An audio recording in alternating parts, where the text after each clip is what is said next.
I'd like to call this regular city council meeting to order, please, for October 4th. And I'll take roll call. Madam Clerk, if you would, please. Councilmember Bertani. Here. Councilmember Moy is absent. Councilmember Panduro. Here. Councilmember Tim. Here. Councilmember Tonneson. Here. Vice Mayor Vaccaro. Here. And Mayor Price. Here, we have a quorum. And our invocation this evening will be led by Pastor Patrick Cerna, Highway International Christian Fellowship. Pastor, thank you for being Who is with a us. proud member and active member of the Clergy Action Network, Fairfield, Can. Welcome. This is my first time doing this, and I just want to share how privileged I am, not only as a man of the Lord and an ordained minister, but just of this community. My wife and I moved here about 22 years ago. That's her, that beautiful girl right there in the kind of pinkish thing. But on behalf of my wife and myself, I just want to sincerely thank the council for the opportunity to participate in the endeavor to better serve the Fairfield community by providing an invocation for this meeting. Now, some might say an invocation is like, and get going. But actually, the reality of an invocation is to call in. The origin of the word invocation is from the Latin, invocare. I studied it. I got lucky and studied that when I was studying for the ministry. And so, and it means to call upon or to call in. This is exactly what we're here to do today. To call upon the one and eternal God to be present and first, also to lead and guide us in his perfect will in the matters before you, of which I know very little. But I know they're massive and they're important and they're complicated. You have opinions and different people, but working that out, I trust him, he will lead. In Isaiah 1:18, if you want to refer to this, God declares, "Come, let us reason together." This is the Lord. Let's reason together. Now, this is the God who spoke and the world came into existence and all those things that those of us who are Christian and hold to the truth of the Bible believe. This is a mighty force. And he's a God of love and compassion and purpose.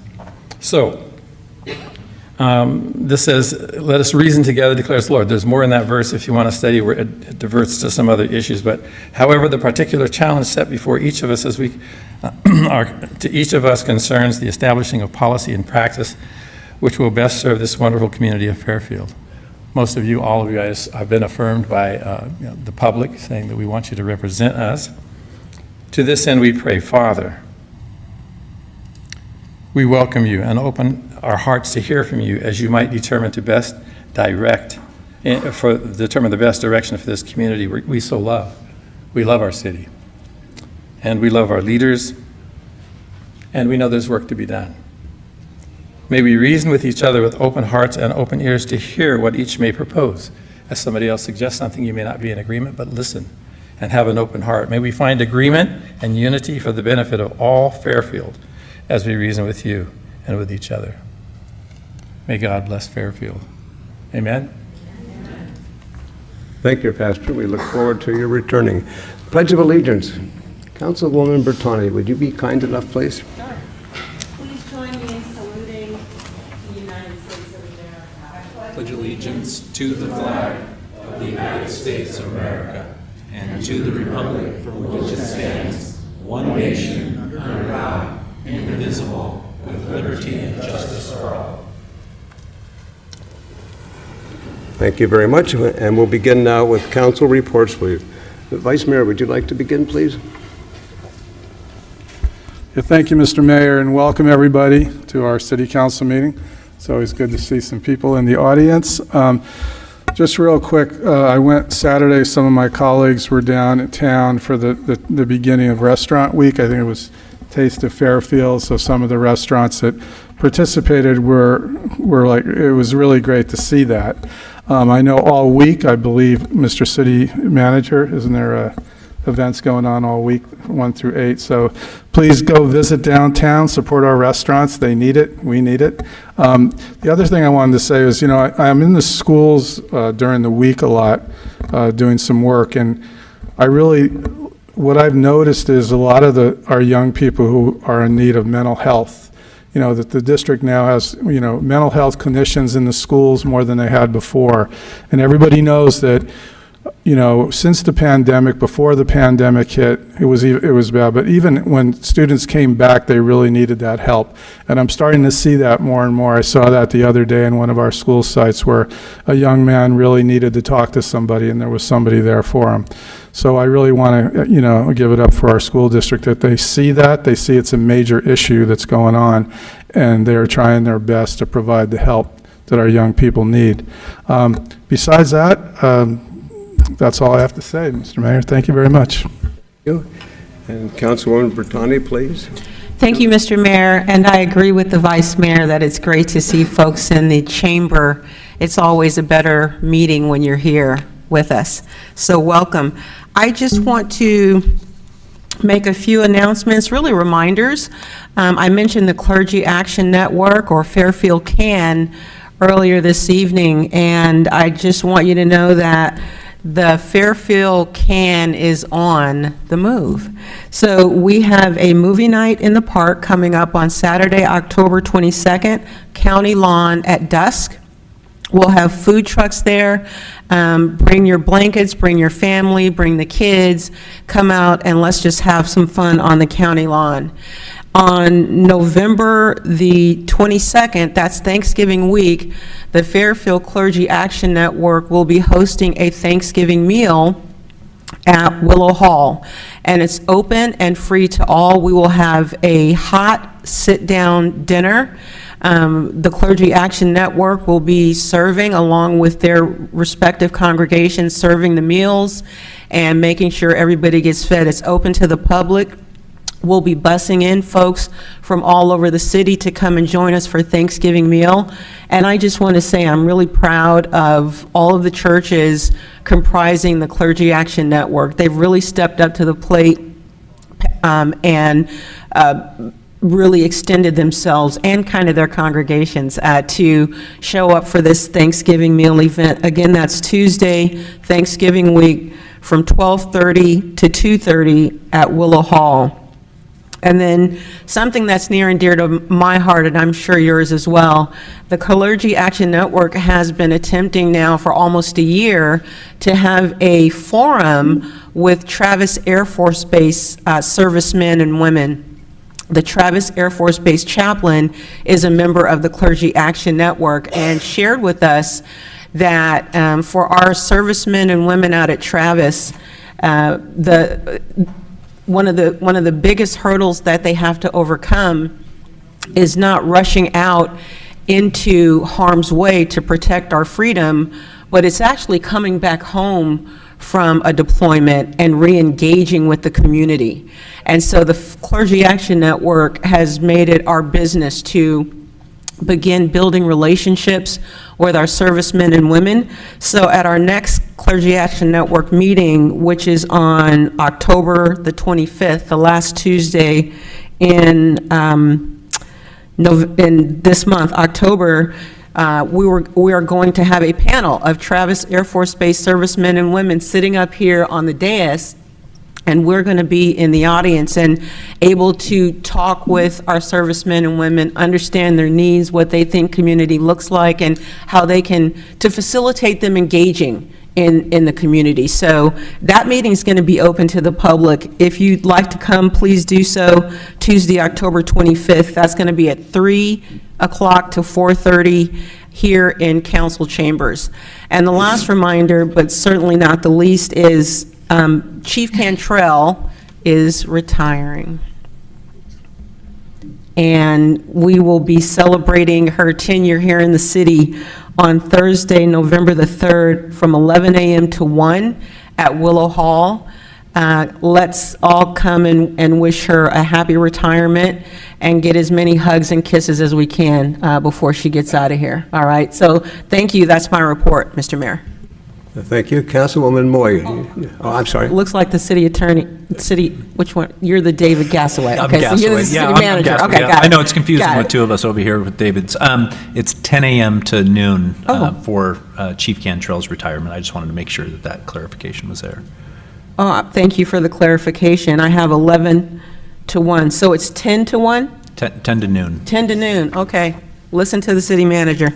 So it's 10 to noon. Thank you for that clarification. Thank you, Mr. Mayor. Thank you. Councilwoman Moy, please, your report. Yes, thank you, Mr. Mayor. I know we've all been really busy. It's been a vibrant time, it always is in the fall.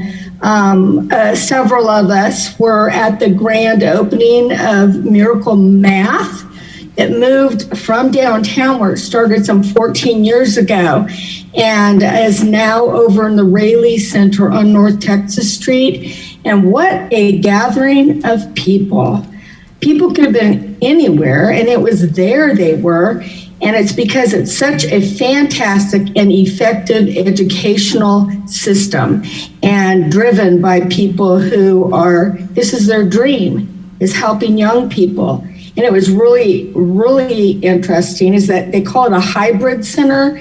So for tutoring, and it's all about math. And they use all kinds of technology, some of it that I'd never seen before. And I know the mayor had, he said, back at Travis some time ago, but it was kind of wild. And I just loved seeing the community there. It was beautiful. And all kinds of other things, of course, Restaurant Week and all of that, which I always enjoy in downtown. But I wanted to give a really big shout out to our homeless intervention team. You know, I go out regularly, usually a couple, 2-3 times a week to talk with our homeless friends and see what we can do to help them. I go into encampments today. I met with 3 different people at 2 different sites. And I met a woman whom I've never met before. She's homeless.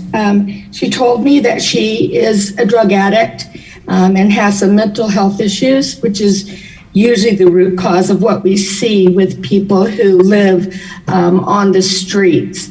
And she wanted some help.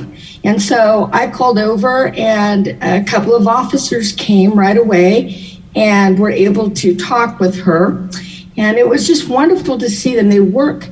They're incredible. It's not just hard work. It's wow, the energy, the love that they show, the compassion, the knowledge is amazing what we have out there, you guys. And I'm so proud of them. And then I talked to a gentleman who was using drugs right then and looked like he said it was fentanyl, and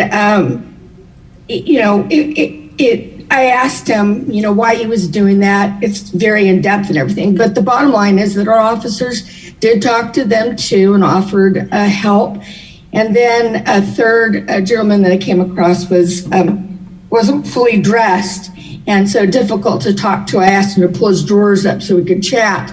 But what I'm finding is many of the people that are on our streets really are not from here. One was from Vallejo, one was from LA, and one was from Oakland.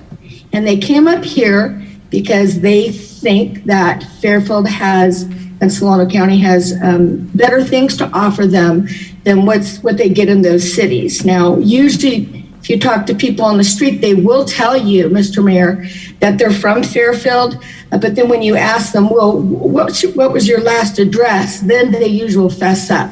And so some of the statistics that we see, I don't believe they're accurate. So anyway, I just, again, wanted to give a huge shout out to the officers who day in and day out are out there with our homeless friends. They really know what's going on. And I learned so much from all of them and really thank them for everything they do. Such great human beings. Thank you, Mr. Mayor. Thank you. Councilmember Panduro, please, your report. Thank you, Mayor. Hi, everyone. So on Friday was the last summer concert series downtown, and I don't recall the name of the band, but it was awesome. They were jazz, and it was very well attended. I know I saw some posts on Facebook. I think I counted, but I got there a little later, and I counted at least 80 people, so there must have been at least 100 or so. It was a beautiful night. It was a perfect night to just sit outside and enjoy live music and the downtown. And so I wanted to give a shout out to Jeffrey Traeger for always connecting live music and community and creating a space for us to meet our neighbors and enjoy each other's company. And I did, at the last council meeting, I forgot to mention an event that I went to, as I represent Fairfield on the MCE board. And so I was invited to the U.S. Forestry Services at Mare Island to watch the governor sign a handful of aggressive climate measures. And so it was really exciting to be in person to watch the governor sign measures that will do some really neat things to help our state, such as capture carbon pollution from the air and protect communities from oil drilling. So it was really awesome to be present at this signing and to watch these measures take place to help our state go towards a more greener, sustainable future. And last night, I attended the Youth Commission meeting. And if you have not been, I invite everyone to attend a Youth Commission meeting. These young people are phenomenal, and they just had a park cleanup, and so that was the main discussion of the evening. And so I just love them. They created a QR code for signups, and I guess a few days before the event, they only had 2 people signed up, and the students went out to each of their classrooms at their prospective high schools, and they signed up 40 people for this cleanup. 20 people showed up, but still, that's a big improvement from the 2. So they were very excited that they were able to get that many people to the cleanup. And because they had such a great turnout, they had a lot of individuals who were asking about the commission and wanting to join. And so it really garnered a lot of attention to what this youth are doing in our city. So I was really proud of them, and I came up and I let them know that. And I'm just really excited to see the youth in our city have a voice. And I really hope that we can find ways to engage with them more. Thank you, Mayor. Thank you. Councilman Tim, your report, please. Thank you. Scott, you're going to have to say you went to everything. Today, we had the pleasure with Lowe's to go to the new PAL Center, which is the old roller rink. Lowe's donated $300,000. They pick 100 communities in the United States. We were fortunate enough to be a recipient. They brought about probably 60 employees from 9 different stores, and they completely transformed the inside and the outside in about 5 hours. Now, there's still an awful lot of work to do, but the painting, the cleaning, and their generous gift of $300,000. So look for the soft opening of the PAL Center to be coming shortly. A lot of work to do. Putting basketball courts in. It was amazing. And the restaurant week and everything else we went to. But again, I just wanted to thank Lowe's publicly, and for all their employees that showed up volunteering to do that work was extraordinary. Mayor, thank you, sir. Thank you. Councilman Thomason, please, your report. Thank you, Mr. Mayor. I'll be short. Again, and we say this every meeting, we all go to a lot of events, and it's been pretty busy lately. The Taste of Downtown had a pretty good turnout, quite a few restaurants involved. If you haven't been downtown and it is restaurant week, go ahead and take a trip down there. You're going to get discounts from various restaurants. We had an interesting groundbreaking in that it is the C5 freeway sign. And I don't know how many of you have seen that, but I still call it the milk farm, but it's the old red top. So they put a big sign up there with advertising on it, but the interesting thing was on the top there's literally a replica of a C5 from drone footage, and I think we're going to get that. But you can see it, but it is totally detailed. The whole C5 from the windows to the wings, it's a replica, and it was quite a good event. So if you're out and about, you can check that out. We were also at the opening of Big Lots this week, or last week. So Big Lots went into where Yardbirds was at. They got some really great deals. One of us up here, they were handing out coupons. I got $25. Most people got $5. Somebody got $250 discount on the items. So it was a really good opening. Or was I not supposed to say that? And then Chuck talked about the Lowe's doing the stuff at the skating rink. They're also having screams back there, and it's the haunted house. And a few of us took a trip through there today with the lights on. I won't be doing it with the lights off, but if you're so inclined, they'll be opening up soon too. And it's a really fantastic setup that they have. That's all for me, Mayor. Thank you, Councilman Tonneson. And let me deviate a little bit from what my normal report would be, because my colleagues have covered things very well. So let me share something from August, National Night Out. And this is from the Fairfield Seventh-day Adventist Church. It's a letter that reads, "Dear Mr. Price, on behalf of the Fairfield Community Seventh-day Adventist Church, we want to thank you for attending our National Night Out. It was our first time hosting this wonderful event, and we praise the Lord because it was a massive success. It was our largest community event our church has held in a very long time. Part of this success was having your presence there, and it was so special of you to stop by and mingle with the community. Your presence made a large impact upon our church and congregation. We can't thank you enough for making the time and the effort to stop by our church, and we plan to do this every year because we enjoyed it so much. We hope you'll be able to stop by again next year. May God be with you and bless you abundantly as you lead our city."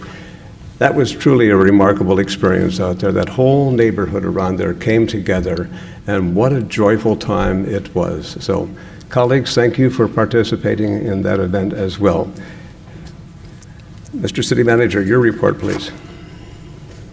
Just one quick bit of good news to share with everybody. A few months back, we had talked about moving investigations out to our building next to the Cordelia Library off of Business Center Drive. And I am happy to report that that move is complete. So there's still some finishing touches, but our investigations is out in Cordelia now in the library building on Wednesday, October 12th. We're going to have a ribbon cutting at 10 a.m. To celebrate the opening of the investigations building out there. I believe the address is 5050 Business Center Drive. So very good news for me to report, and that's all I have, Mr. Mayor. Thank you. And Mr. City Attorney, your report, please. I have nothing to report tonight. Thank you. And we met in closed session, but no reportable action was taken. So, Madam Clerk, your report, please. I don't have a report this evening either. Thank you. Okay, so we go immediately now to... Mr. Mayor, can I make one last announcement absolutely. that I missed on my list, and it's important. So the Touch Up the Town event will happen this Friday, October the 7th, from 8 a.m. to noon, and we will be meeting at my church, Bethel Community Church on East Tabor, where Pastor Anthony Gilmore is the senior pastor. So hopefully we'll see you on Friday morning, 8 a.m. sharp. Thank you. Thank you. Presentations, Madam Clerk, please.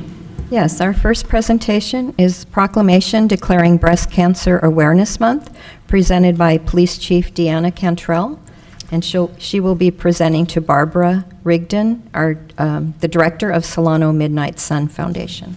Barbara, you want to come up and join me? Most of you know that I was diagnosed with breast cancer in January of this year, and I'm doing great, thank goodness. And I just want to thank you for allowing me to do this proclamation. I appreciate that very much. It's very meaningful to me for many reasons. And sorry, do I need to move that closer? And I also am just so grateful to the doctors at Solano Diagnostic Center for having the discernment to see my breast cancer in my mammogram. I looked at that thing 100 times and I could not point it out to you, but she saw it and it really saved my life. And so grateful to be here. And Barbara, I'm grateful to give you this proclamation. Whereas during National Breast Cancer Awareness Month, the City of Fairfield stands with the courageous women and men who have been diagnosed with breast cancer and honors those who had lost their lives to this terrible disease. And whereas about 1 in 8 U.S. women, which is about 13%, will develop invasive breast cancer over the course of her lifetime. In 2022, an estimated 287,850 new cases of invasive breast cancer are expected to be diagnosed in women in the United States, along with 51,400 new cases of non-invasive breast cancer. And whereas about 2,710 new cases of invasive breast cancer are expected to be diagnosed in men in 2022, a man's lifetime risk of breast cancer is about 1 in 833. About 43,250 women in the United States are expected to die from breast cancer in 2022. Whereas researchers estimate that inherited genetic mutations account for between 5 and 10% to as many as 27% of all breast cancers. Individuals whose family history puts them at risk for breast cancer should discuss proper prevention and early diagnosis strategies with their doctors or qualified health professionals. And whereas 63% of breast cancer cases are diagnosed at the localized stage, and the 5-year survival rate for a breast cancer patient has greatly increased to 99%. And whereas at the time of diagnosis, approximately 64% of breast cancer patients have local stage breast cancer, 27% have regional stage, and 6% have metastatic disease. And whereas the National Breast Cancer Awareness Month serves to increase awareness of breast cancer and to encourage individuals to have a plan to detect breast cancer in its early stages. And whereas it is vital that those affected by breast cancer have access to quality, affordable health care and research all forms of breast cancer needs to continue to be vigorously supported. Now therefore, I, Harry T. Price, Mayor of the City of Fairfield, do hereby proclaim the month of October 2022 as Breast Cancer Awareness Month in the City of Fairfield, and encourage all residents to learn more about breast cancer and the detection and prevention of breast cancer. Here's the proclamation. Thank you.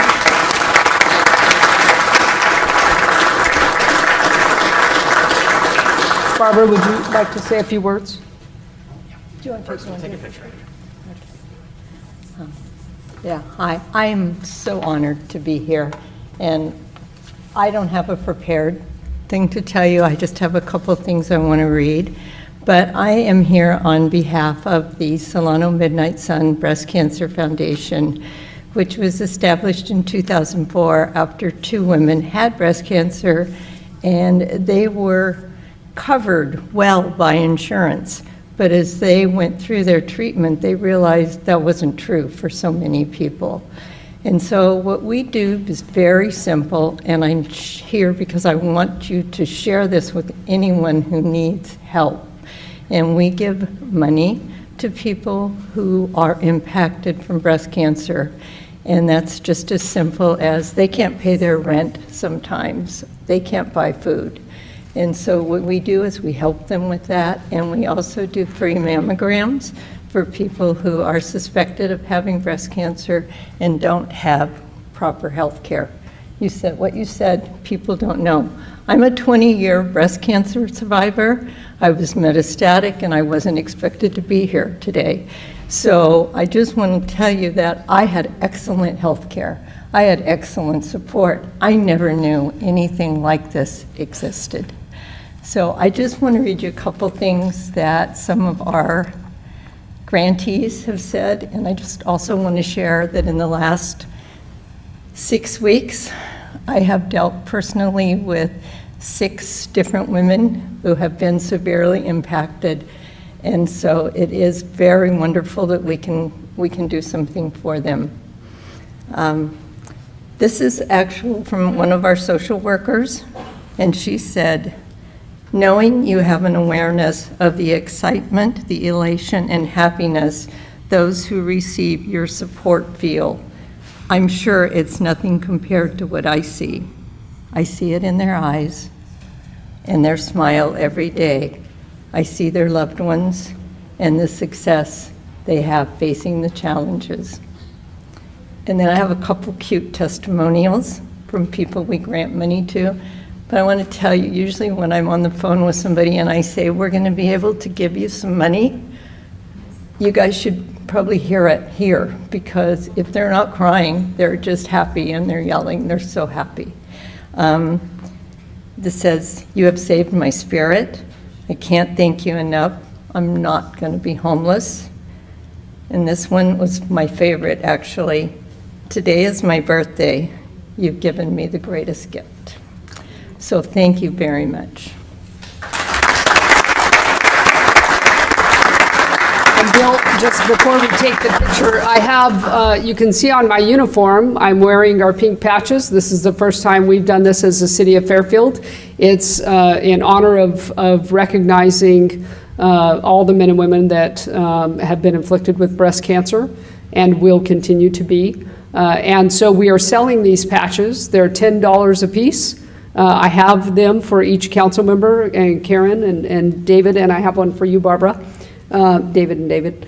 I have one for you, Barbara, also. But if you'd like to purchase one, our Police Officers Association will collect that money, and that money does go to breast cancer awareness and, what's the word I'm looking for? Prevention. Thank you. Okay. And I also want to introduce our Poet Laureate, Suzanne Bruce. And so she'll read a special poem for the occasion. Okay. Do you need to do the picture? Okay. All right. All right. Good evening, Mayor Price, council members, and patrons in the audience.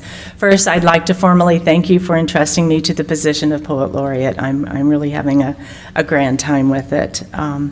For this proclamation of Breast Cancer Month, I chose to write a poem in the form of a sonnet. Sonnet means literally little song, and it's from the 13th century. It was originally written expressing intention of courtly love. But I wanted to take slight poetic license in expressing the love of oneself, because that too is equally important. It is love that helps us endure even the hardships of our lives.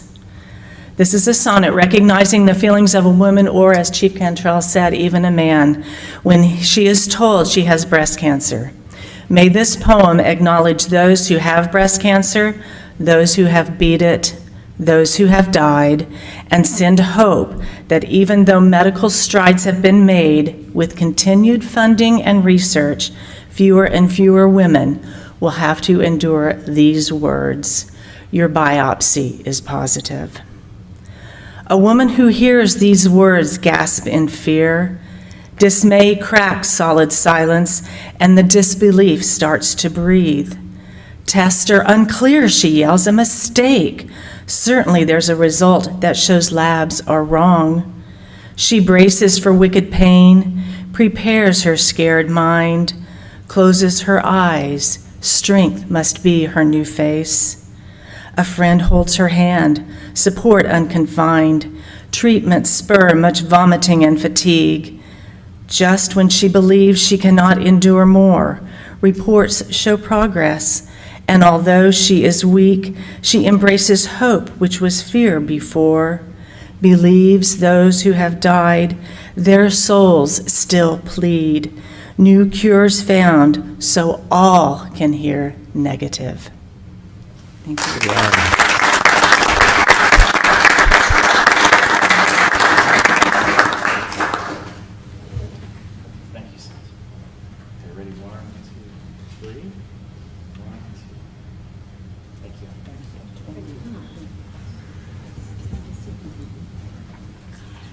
I forgot to say that I am going to leave brochures out on the table there that talks about our organization, so please feel free to pick it up. Yeah. And on October the 14th, we are doing a little fundraiser, so I'll leave some flyers about that, and we'd love to have you guys come.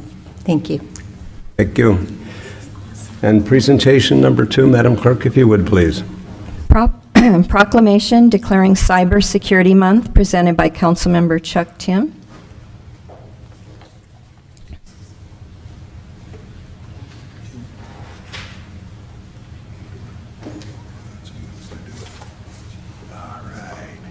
Theodore, come on up.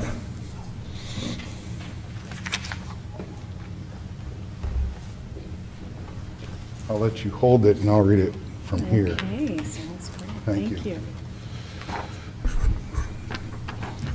That was a good presentation from the chief. I will miss you. National Cybersecurity Awareness Month. It sounds kind of dull, but absolutely it's not. Whereas individuals, businesses, nonprofits, government organizations, academic institutions, and the local economy has become increasingly reliant on information systems and technology to conduct business, engage in commerce, access information, communicate, and provide essential services. And whereas maintaining the security of cyberspace is a shared responsibility in which we all have a critical role to play by making ourselves aware of cyber threats, cybersecurity essentials, and industry best practices that will improve the security of the city of Fairfield, its residents, local businesses, and economy. And whereas Cybersecurity Awareness Month was launched by the National Cybersecurity Alliance and the United States Department of Homeland Security in October of 2004, the National Cybersecurity Public Awareness Campaign, Stop, Think, and Connect, is implemented through a coalition of private companies, nonprofits, government organizations, and academic institutions, and is dedicated to increasing the public's understanding of cyber threats and empowering all Americans to better protect themselves from phishing, viruses, malware, financial loss, and loss of sensitive data. And whereas the city of Fairfield recognizes it has a vital role in identifying, protecting, and responding to cyber threats that may have a significant impact on our residents' collective security and privacy, the city has strengthened its cybersecurity investment, enhanced resilience across the organization, and is committed to promoting good cyber practices through guidance and resources for the city of Fairfield. Now, therefore, I, Harry T. Price, Mayor of the City of Fairfield, do hereby proclaim October 2022 as Cybersecurity Awareness Month, and I call upon all employees, residents, and visitors of Fairfield to become educated about cybersecurity and put that knowledge into practice to keep our connected community safe from cyber threats. Maybe you can tell how many times we get attacked.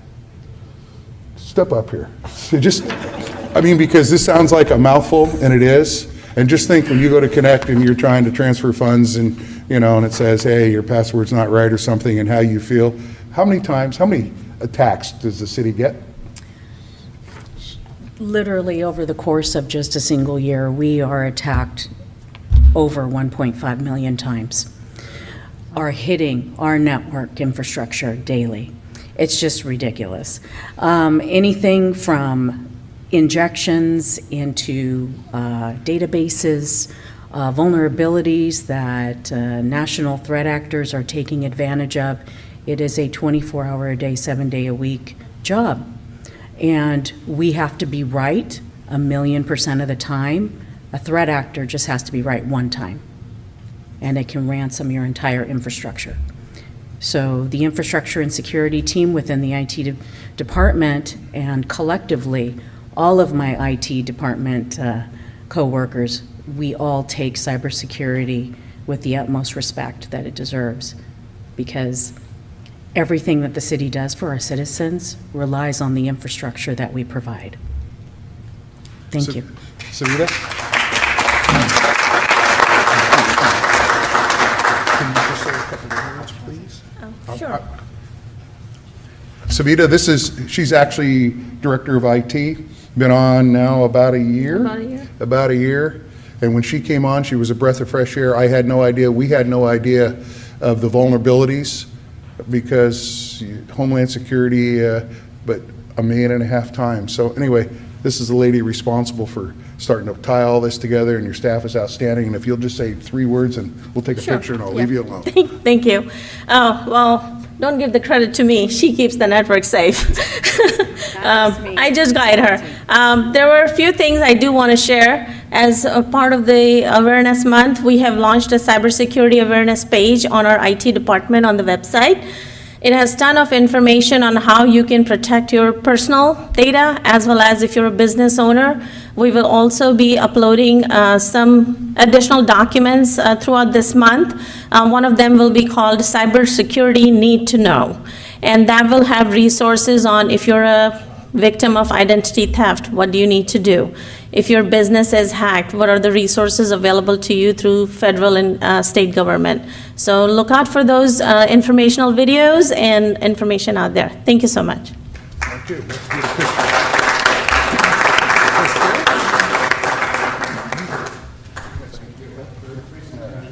Please.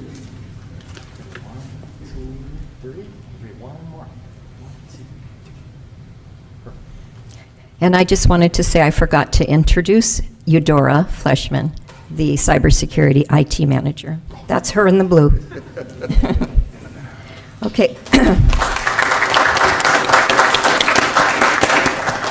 Our next presentation, proclamation declaring Water Professionals Appreciation Week, presented by Council Member or Vice Mayor Rick Vaccaro to Public Works Utilities staff members.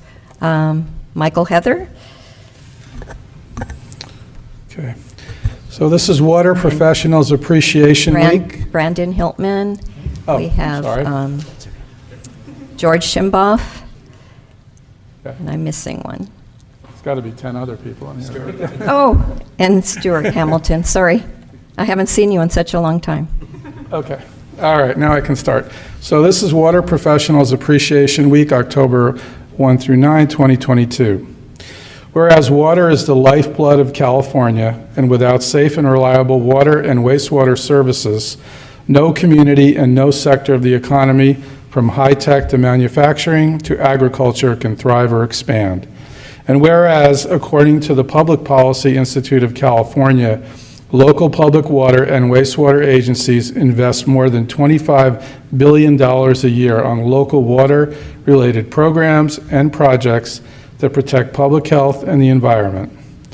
And whereas, now more than ever, the water and wastewater industries are proud of the important role our essential workers play in making sure our communities have reliable drinking and wastewater facilities to support our economy and our way of life.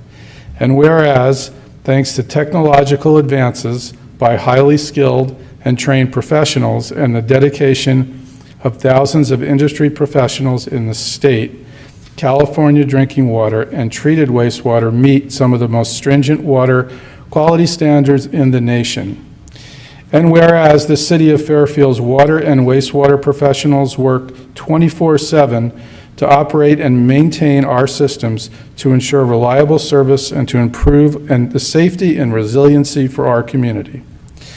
So now, therefore, I, Harry T. Price, Mayor of the City of Fairfield, do hereby proclaim the week of October 1 through 9, 2022 as Water Professionals Appreciation Week, and extend our sincere gratitude and appreciation to the City of Fairfield's water and wastewater professionals who work round the clock to provide excellent and essential services to our community every day. And everybody knows Fairfield has the best water around, so there you go.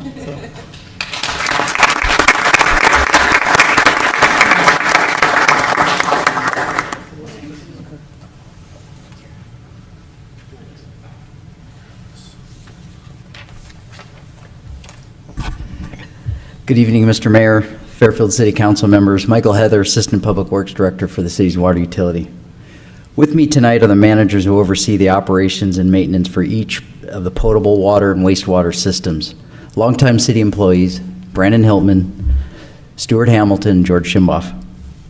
These managers and their folks are the ones who ensure that the water stays turned on and the wastewater gets carried away, so that Fairfield customers don't have to think about it. It is a round-the-clock operation, which at times involves someone getting up in the middle of the night to get things back up and running. We are pleased that the Mayor and Fairfield Council has decided to make this proclamation in appreciation of the hard-working and dedicated professionals who work here at the City of Fairfield. Thank you.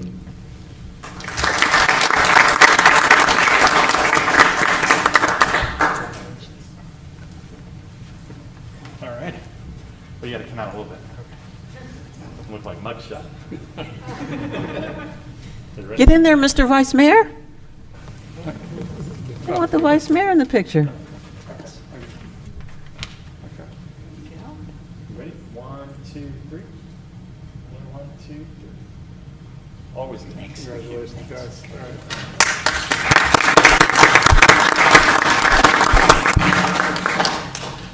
And Madam Clerk, our final presentation, please. Yes, proclamation declaring National Fire Prevention Week, presented by Councilmember Scott Tonneson, presented to the fire, well, I had here Stephen Conti, but I was told he had to leave. Who will be accepting it on his behalf? Brian Jess. Okay, thank you. Boy, Matt, your name's on their list. Thank you all. National Fire Prevention Week is October 9th through the 15th. This is National Fire Prevention Week. The goal of Fire Prevention Week is to raise safety awareness and help ensure your home and family is protected. And whereas in 1922, the Fire Protection Association named NFPA named the second week of October Fire Prevention Week in commemoration of the Great Chicago Fire in 1871. Today, we celebrate Fire Prevention Week by raising fire safety awareness and educating families, students, and communities across the United States. During this month, fire departments provide education to the communities and encourage parents and loved ones to practice fire prevention and home safety. Whereas NFPA's 2022 campaign for Fire Prevention Week is Fire Won't Wait, Plan Your Escape. The Fairfield Fire Department encourages residents to protect and keep their homes safe by installing smoke detectors and carbon monoxide detectors, as well as having fire extinguishers at home. Fire Prevention Week is the perfect time to educate and talk with your whole family about fire safety, including testing alarms, changing the batteries, upgrading to the 10-year sealed battery alarms, knowing how to use a fire extinguisher, and planning an escape route. There are 5 home fire deaths resulted from fires with no working smoke alarms and no escape plan. 60% of consumers do not test their smoke and CO alarms regularly, and 47% of people report having no CO or fire alarms. Carbon monoxide is the number one accidental poisoning in the United States, and unattended cooking is the number one cause for home fires. Therefore, I, Harry T. Price, Mayor of Fairfield, do hereby proclaim October 9th through the 15th as National Fire Prevention Week, and I encourage all residents to take the recommended safety measures to assure you are not a victim of fire.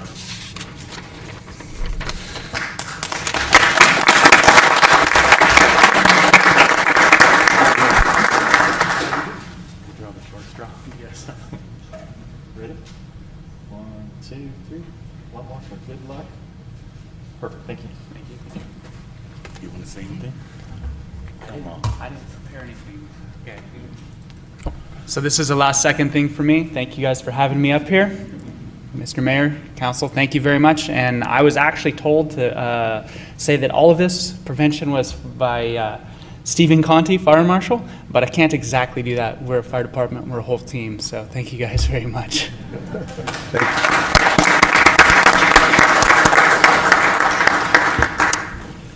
And now, Madam Clerk, we turn to the process for public comments, please.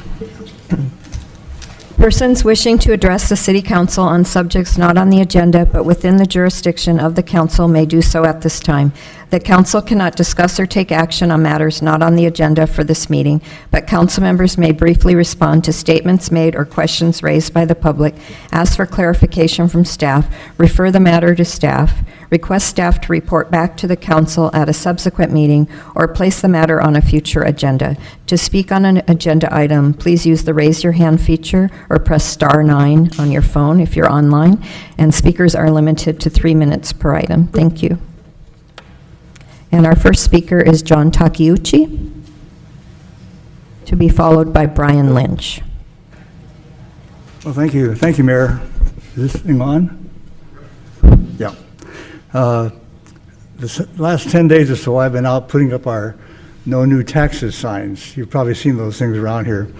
And I asked the city manager, because it appears that some people are putting signs probably where they should not be, mainly on city easements and private property.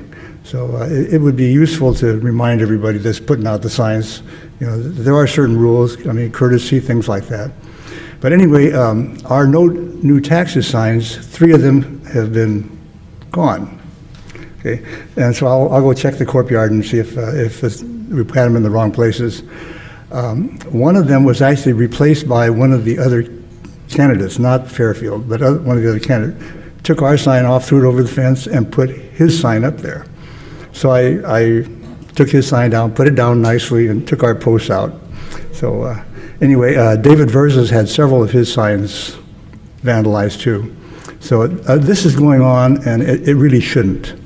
You know, we need to respect each other, and you know, politics is not a war. You know, it's supposed to be the way to find the best leaders for whatever government agency that we're working under. So anyway, I just wanted to you know, let you know that that's going on, and I wish all of you who are running the best of luck. Thank you. John. Thank you, John. Next is Brian Lynch, to be followed by Kay Patrice Williams. Mr. Mayor, good evening. Good evening, Council. 80, 85, 90, up to 95% of the front yards in District 2 and 5 have dead grass, trees, bushes, and a general lack of care from the residents. That's around 30% of the city, 40,000 residents. Why? We moved into this area so we didn't have to take care of our front yards, the face of who we are and our families are. We don't care? No. Is it poverty? I don't think so. Education, enforcement, and hope? We're getting closer. To demonstrate, I'll use my neighbors. The 2 of them make between $125,000 and $150,000 a year. In 3.5 years, they got married, have 2 kids, bought 2 brand new cars, done everything to their house, including an addition with no permits, none at all, like the others, and don't take care of their front yard, leading to dead grass and bare dirt. I've seen this in other neighbors even before the drought. So is it the snake with those vacant lots? Yes, I propose it is. I see a level of depression and a fear of distrust amongst most of neighbors, me, and you. So what are we going to do? I've been telling you that for the last few months, what we need to do. 5 items, 5 snake heads. I'm going to give you 2 more tonight. 1, poor communication. We don't trust you. I believe the residents mainly in District 2 and 5 feel the city has neglected and abandoned them.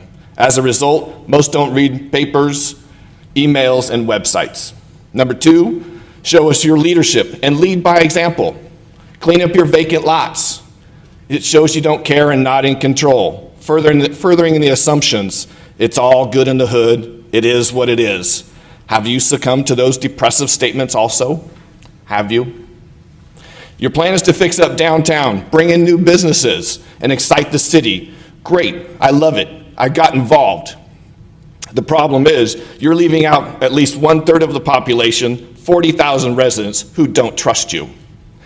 Why are we going to spend our hard-earned money on the city we don't trust? We'll continue with Amazon and others contributing to a major loss of income. What more can we do? Take it to the streets. Engage your residents. Dress up like Santa, Smokey the Bear, first responder demonstrations throughout the city, have departments say hello, say goodbye whenever possible, and eventually have a race throughout the city. Walk, ride, skate, run. I am looking for change. No, I am expecting change. I am expecting better, and I am expecting it from each one of you. Have a good night. I will see you next meeting for part 3. Thank you, Brian. Kay Patrice Williams. And Susan, what item did you want to speak on? You didn't indicate. Okay, thank you. Go ahead. Thank you. Thank you, Mayor Price, Vice Mayor, City Council members, staff. I'm here tonight to talk about the PIP counts. The PIP count is a snapshot of the number and demographics of those experiencing homelessness during a given night. And that happened about 9 months ago in Solano County in full. What caught my eye, I get Google alerts on point-in-time counts because I want to know when that report comes out, and one popped up yesterday. And by the way, our Dawn Labar was also quoted. It's a really good article. It's in the Vallejo paper. But what caught my eye was this title, Solano County point-in-time count. Hold on, I lost myself. I'm going digital. Hold on.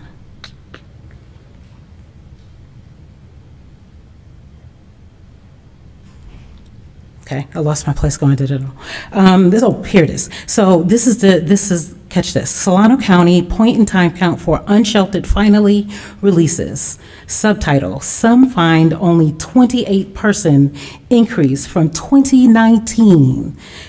Difficult to believe. I find that difficult to believe. 28 people increased in 2 years. That is very difficult to believe. And so the count is in Solano County, 1,151. I can't wait to read the full report to see exactly what the breakdown in Fairfield, but I found that number in itself pretty alarming, mainly because I thought the 2019 numbers were alarming.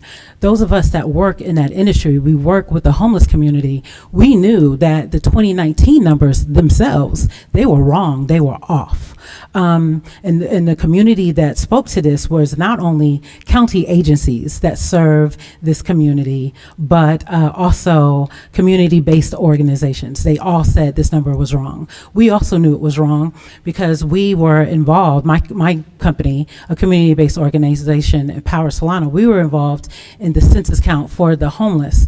And our numbers were nearly double that of the PIP count. So we know that was wrong, but with 30 seconds left, please read this article because it really does show some really good data though, including that 15% of our homeless numbers is because of lost jobs, opportunities, or reduced work hours. 12% came from eviction, 12% from physical or mental health related, 7% came from divorce, 6% came from alcohol or drug use, and 6% came from being asked to leave.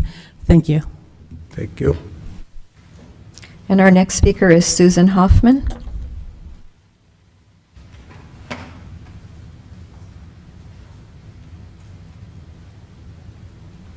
Mayor and Councilman, I have lived in Cordelia Village for almost 29 years, and it's bad right now crime-wise and stuff, but my biggest problem is the light fixtures on the walkways. I have counted 7 of them that have been taken out and not replaced.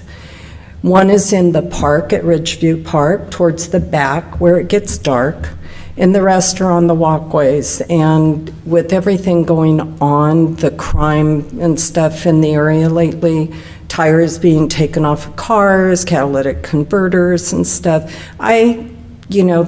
most of these have been down for over 3 years. I think that is a little bit obsessive for the city to say they cannot fix these things, and they should know that they're there because they took them down. So I'm just letting people aware that there are light poles down and that we need the light on the walkways, especially now with the fall weather and winter coming. Thank you, Council. Thank you for that, Mr. City Manager. Can we have someone speak with this resident, because I agree that lighting is imperative. You're going to get that done today? Yeah, our Public Works Director is back there. He'll speak with Ms. Hoffman right now. Ms. Hoffman, thank you for that report, and please keep us apprised of the progress on this. Thank you. I don't have any more speaker cards, but I see one hand is raised online. Lisa Strange on Zoom. You have 3 minutes to talk. Could you introduce yourself, please? Yes, thank you so much. Can everybody hear me? Yes, we can hear you. Yes. Great. Thank you, Mayor and City Council members. My name is Lisa Strange, and I serve as the Northern California Outreach Manager at the California Department of Insurance.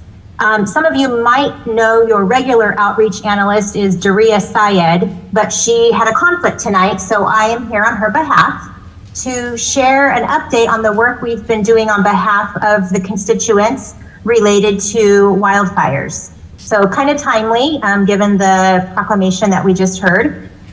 So Safer from Wildfires is an interagency partnership between the Insurance Commissioner and the emergency response and readiness agencies in the governor's administration. And the purpose is really to protect lives, homes, and businesses by reducing fire risk. So the commissioner's been using every tool available to improve insurance for our communities. And based on the direct experience from first responders and the latest research on wildfires, this partnership created a consistent approach to reduce the risk with a list of achievable, certifiable, and effective actions. The ultimate goal is to protect consumers by reducing the fire risk in your communities and making insurance available and affordable for all Californians. So the ground up approach is really like 3 layers. We kind of call it the Safer from Wildfire 1, 2, 3 plan. Number 1 is to protect your structure, your home, and make sure your roof and vents are up to code. Number 2 would be the immediate surroundings, making sure brush is not too close to your home and that you don't store flammable items under your decks and things like that. And then number 3 is the community. We want you to involve your entire community to prevent wildfires from catching and spreading to other homes and businesses in the neighborhood. This includes enhanced infrastructure and programs like FireWise communities. And these regulations went to the Office of Administrative Law a few weeks ago. We're expecting them to be approved shortly, and then each insurance company will need to submit new rating plans to the department for review, and we expect this process to be complete and implemented around January 2023. Once implemented, it will do 3 things. As I mentioned, pricing. It will drive down costs for consumers who have done the work to home harden their homes. Transparency. It will provide properties their wildfire risk score. And third, consumers will have the ability to appeal that risk determination when you've done the work. So I just kind of wanted to share that, and then also to sort of touch on the presentation we heard earlier, which were all very wonderful points. And I also wanted to just remind folks to really perform a home inventory. You can do that by just walking around your house and doing a video, and then store that video in the cloud or off premises of your home in case your home does catch fire. You've got a home inventory guide somewhere that will really help with you. I'm sorry? Would you conclude, please? Your time is up. Okay, thank you very much. If you have any other questions, you can reach us at insurance.ca.gov. Thank you for your time. Thank you. Consent calendar, Madam Clerk. All matters listed on the consent calendar are to be approved with one motion unless a member of the City Council or the public requests that separate action be taken on a specific item. Do we have any requests to speak cards? No, I just have 2 requests for item 18. Okay, thank you. Yeah. I'll entertain a motion then to approve the consent calendar as submitted. It's been moved by the Vice Mayor, seconded by Councilwoman Bertani. All in favor? Aye. Opposed? Motion carries unanimously. Thank you very much. We turn to new business, please. I'm Do sorry, I need Mr. Mayor. I think I need to take roll. Yeah, because we have Councilmember Moy on Zoom, we need to take roll. Okay. Councilmember Bertani? Yes. Councilmember Moy? Yes. Councilmember Panduro? Yes. Councilmember Tim? Yes. Councilmember Tonneson? Aye. Vice Mayor Vaccaro? Yes. And Mayor Price? Yes, motion carries unanimously. Thank you very much. And now we move to new business, item 15, Resolution 2022-268 of the City Council of the City of Fairfield approving the fire department to apply through Solano LAFCO for short-term and long-term contract for service agreements with the Cordelia Fire Protection District. And our presenter is our Fire Chief, Matt Lukenbach. Good evening, Mayor, Council, City staff, and members of the public. Matt Lukenbach, Fire Chief. Tonight I'm here to give you an update on what I feel is a really exciting opportunity, which is the ability to provide contract fire services to a big portion of our rural neighbors there in the Cordelia Fire Protection District. So I think probably the best place to start on this is to talk kind of about what that exactly is, because there's a lot of misconceptions about this. So essentially here in Solano County, there are 7 cities, as you know. Each one of those cities has its own fully functioning fire department. And then if you look at those as sort of puzzle pieces, in between the cities, there are large swaths of land that are very small populations, but fully unincorporated. And Solano County has chosen not to get into the fire service over the years, so that has resulted in the formation of a lot of fire districts. So there are currently 6 fire districts in the county. So Cordelia is in a very untenable position right now. Historically, they've been around since 1918. They have a very rich history, but they've reached a point where they can no longer continue from a fiscal standpoint. A lot of people have asked why. So the reasons behind a lot of those things are more, I would say, emblematic of a systemic problem here in the United States. Volunteerism is down. It's simply harder to recruit and retain volunteers. To run a fire department the right way, as you know, is very costly. So that's made it very, very difficult. And essentially just the amount of money coming in versus what has been going out is no longer mathematically working out for them. So some talks have been occurring over the years, and that's gotten us to the point where we are tonight. So part of the process that we are in right now is the LAFCO process requires a fiscal analysis. And I think it's very telling to talk about the results of that analysis. It's in draft form right now, but the nuts and bolts speak for themselves. Essentially what they do in this analysis is they look at 2 options. Option A is what if we do nothing? Option B is what if we do some change, and we would be that change. The person that was doing this analysis, the firm, has been doing this for 13 years, and they said this is the first time in their history that they have ever essentially been doing what he referred to as a post-mortem. Said basically Cordelia is already gone. They're just kind of there in spirit, but really the story tells itself. They are unable to continue fiscally. So that brings us to the Fairfield side of the house. So talks have been going on for several years. My predecessor, Tony Velasquez, had some talks with the old folks at Cordelia over the last few years, but a couple of things have changed. As you know, we are in the process of constructing Fire Station 36, which is slated to open in the fall of 2024. That'll add a second station out in the Cordelia area. So it provides some redundancy that makes me a lot more comfortable, talking about this conceptually than Tony felt prior to that, because one station, it gets a little thin out there. So that's been one of the big changes. The other thing is Cordelia is not a very busy department. They are a very large geographical department. They cover 56 square miles, but our analysis shows that we're only going to run about 1.2 extra calls per day by going into this business venture with them. So there really isn't a huge impact there. So it's something that I feel very comfortable with. A couple of other questions that we've been asked over this is this an annexation? The answer is no. This is simply a contract for service. There is no annexation talk here. The Cordelia Fire Board will stay intact and will serve as a pass-through conceptually with the monies that we negotiate through this process. So it's a very clean and kind of pre-established model that exists all over the United States. So why is this good? This is looking at bringing in new monies. One of the challenges, as you know, with the fire department is we always have asks. We have a growing city, which means we need to have a growing fire department. This provides us with some entrepreneurial monies that basically we can come to the table and say, hey, when we're asking for positions, remember we went and found new money outside of our normal pot that we have. So that's something that's very excited, makes us very excited. Projections right now show that we'll be able to bring in about $800,000 a year once we go into the long-term agreement. And as some projected developments continue, this number will go over $1 million annually. So we're very excited about that. And then in the shorter term, we're also going to be asking for your approval to go into a shorter term, essentially kind of an interim agreement until we can get to that longer agreement. And that's going to result in a little bit of money, but it's more good faith money at this point. I think the biggest talking point here is who does this benefit? This the citizens of the Cordelia Fire Protection District, which if you think about it is Willada Oaks, the lower Green Valley floor, Cordelia Highlands, the marshlands that connect Fairfield that are between Benicia and Vallejo. And it also covers Solano Community College and then even out into the Suisun Valley for quite a ways there. It's essentially going to provide them with the full services of the fire department. What I can tell you is that there's a concern there about does this department have the ability to cover them? Well, we were going to be there anyway. The real story here is when those incidents go more than one unit, we were already going to be there. So my theory is we might as well make some money off of it. So we're excited about that.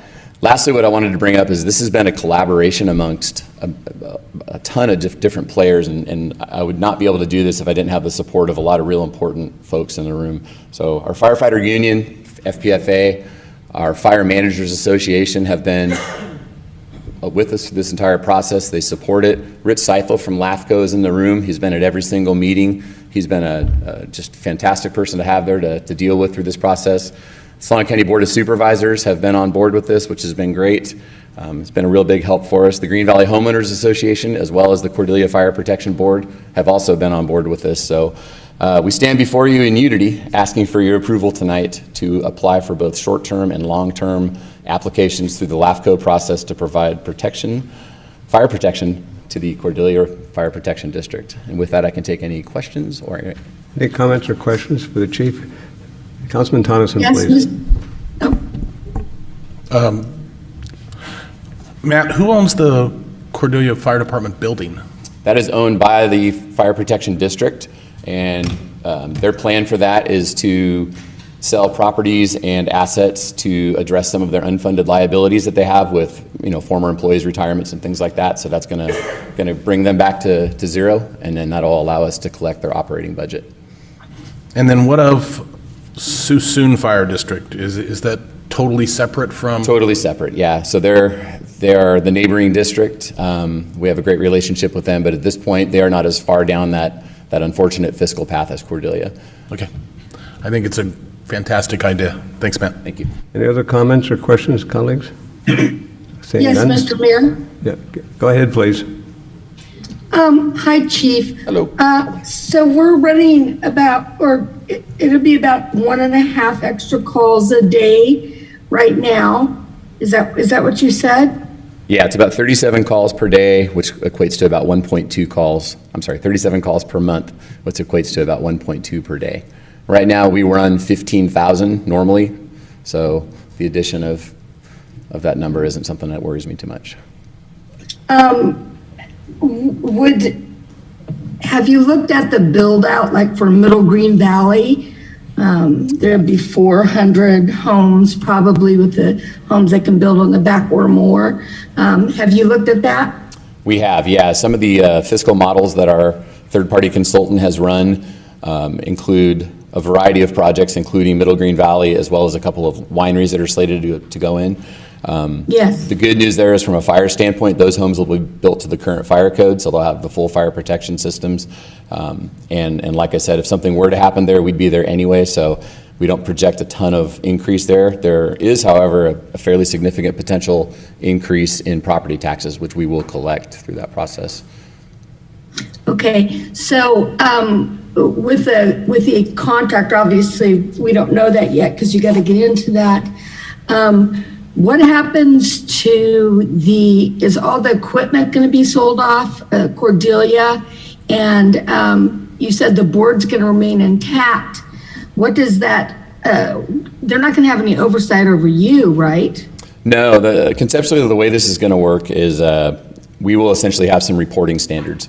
So through the negotiation process, we'll have a regular check-in with their board. We will report back to them how many calls we ran, any sort of standout issues that we have to deal with. I imagine there will be some criteria for us to comply to that, we go to calls and all the good things that you would hope for a fire department.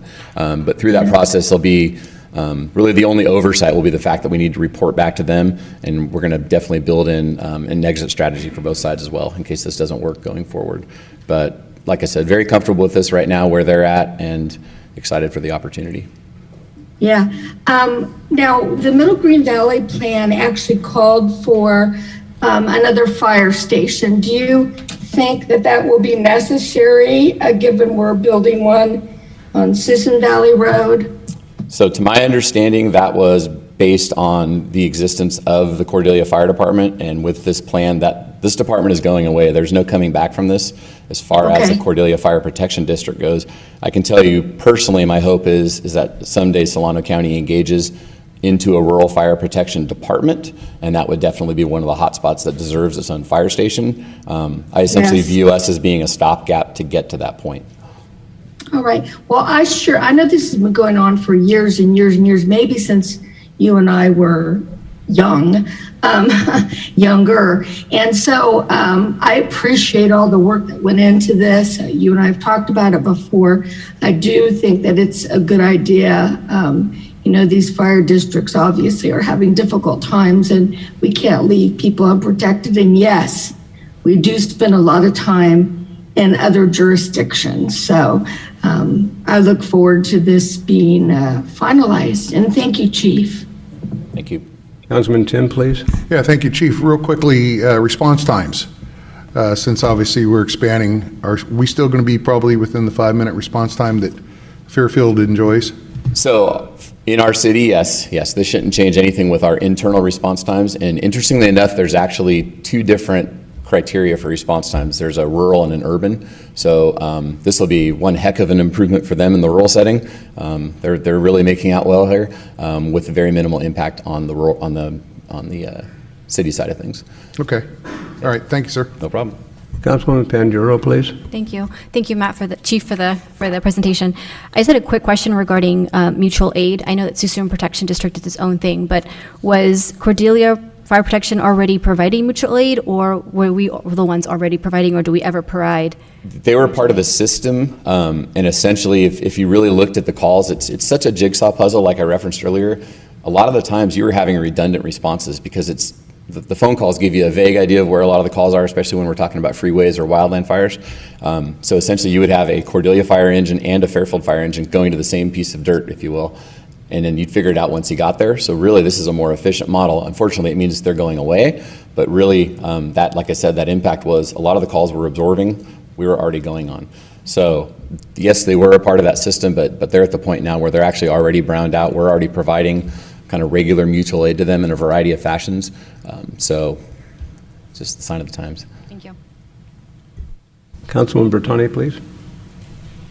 Chief, thank you for a very succinct, very clear, and well thought through report. I really appreciate it. So the projected $800,000 annual increase in revenue, is that general fund revenue?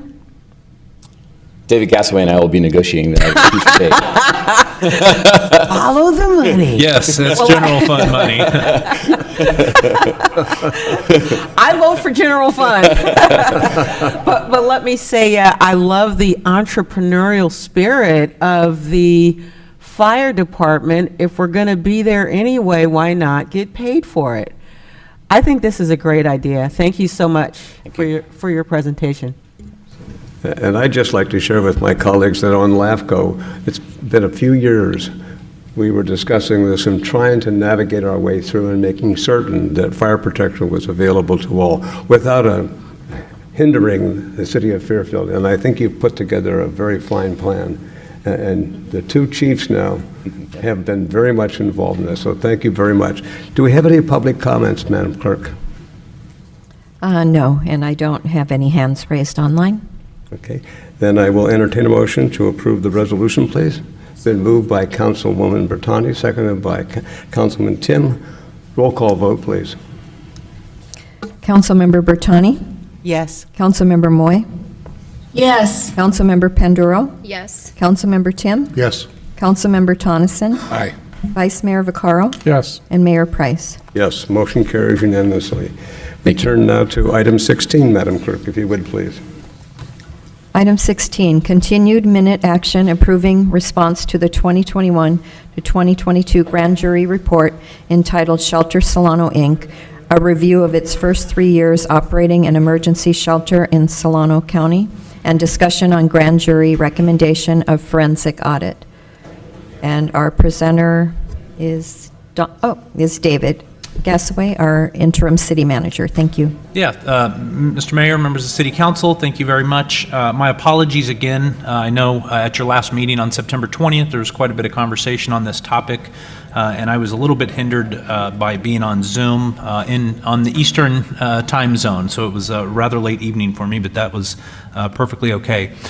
In response to council direction, you had asked that we go back and review contracts, as well as any other documents, just to make sure that the accuracy of the report that was drafted would reflect our review of all of those contracts. And so since that time, I'm thankful for the staff. They jumped right to getting me all of the contracts. So there's 13 different contracts that we've had with either Shelter Inc. or Shelter Solano for a variety of services.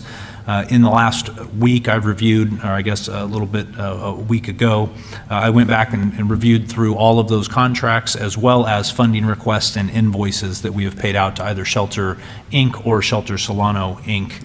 And in response to my review, we have made some modifications to the grand jury report, and I would categorize those in two different ways. For one, we had a public commenter, Mr. John Ekstrom and Brandon Worth from Shelter Solano and Shelter Inc. Gave comments in particular to findings 2, 3, and 4 of the grand jury report. And so I paid particular attention to those findings, and you can see in the report that we have made some modification. So for finding number 2, where the grand jury found that it was difficult to track money and funding between Shelter Inc. and Shelter Solano, often the names of the two entities are used interchangeably. We have modified that city response to say that the city partially disagrees with that finding. There was one community development block grant contract from fiscal year 2021 that did have some intermingling of those. And so in response to the recommendations of the grand jury, we will be stating that the city's response is that we will implement tighter controls. That should have been an internal catch on our part. Finding number 3, the grand jury said that confusion exists in the Solano community regarding what services and or programming is provided by Shelter Inc. and what is provided by Shelter Solano. We maintained our prior position that the city agrees with that finding, but I wrote that we state that in that we, the city, on our website do not provide any transparent means for the public to identify what contracts with which entity or for which services. And so as a response to the recommendations with the grand jury, we will be putting up a report on our website by January of 2023 that much more clearly demonstrates which contracts we've entered into with which entity, either Shelter Inc. or Shelter Solano Inc.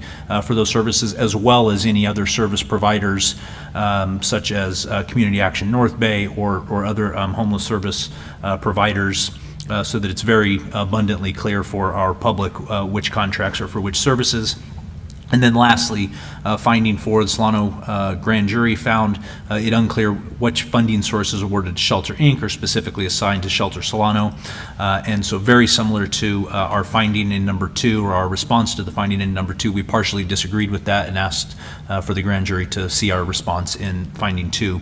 The one other change that I did make to this report was sort of a shift in the way that it was formatted. I'm appreciative to the city attorney for pointing out some of the, I'll just say the strictness of what the Penal Code 933.05 states in terms of what responses formally we shall provide based on law, and so the changes in the report reflect that. With that, I am happy to take any questions. I will say I also did meet with Mr. Ekstrom and Mr. Worth. We had a good conversation about the changes, and at this point in time, I think they were appreciative of those changes. Sorry, and just one thing to add procedurally, at the last meeting, council had asked us to reach out to the presiding judge to ask for an extension. The deadline to file this response was October 3rd, which was yesterday.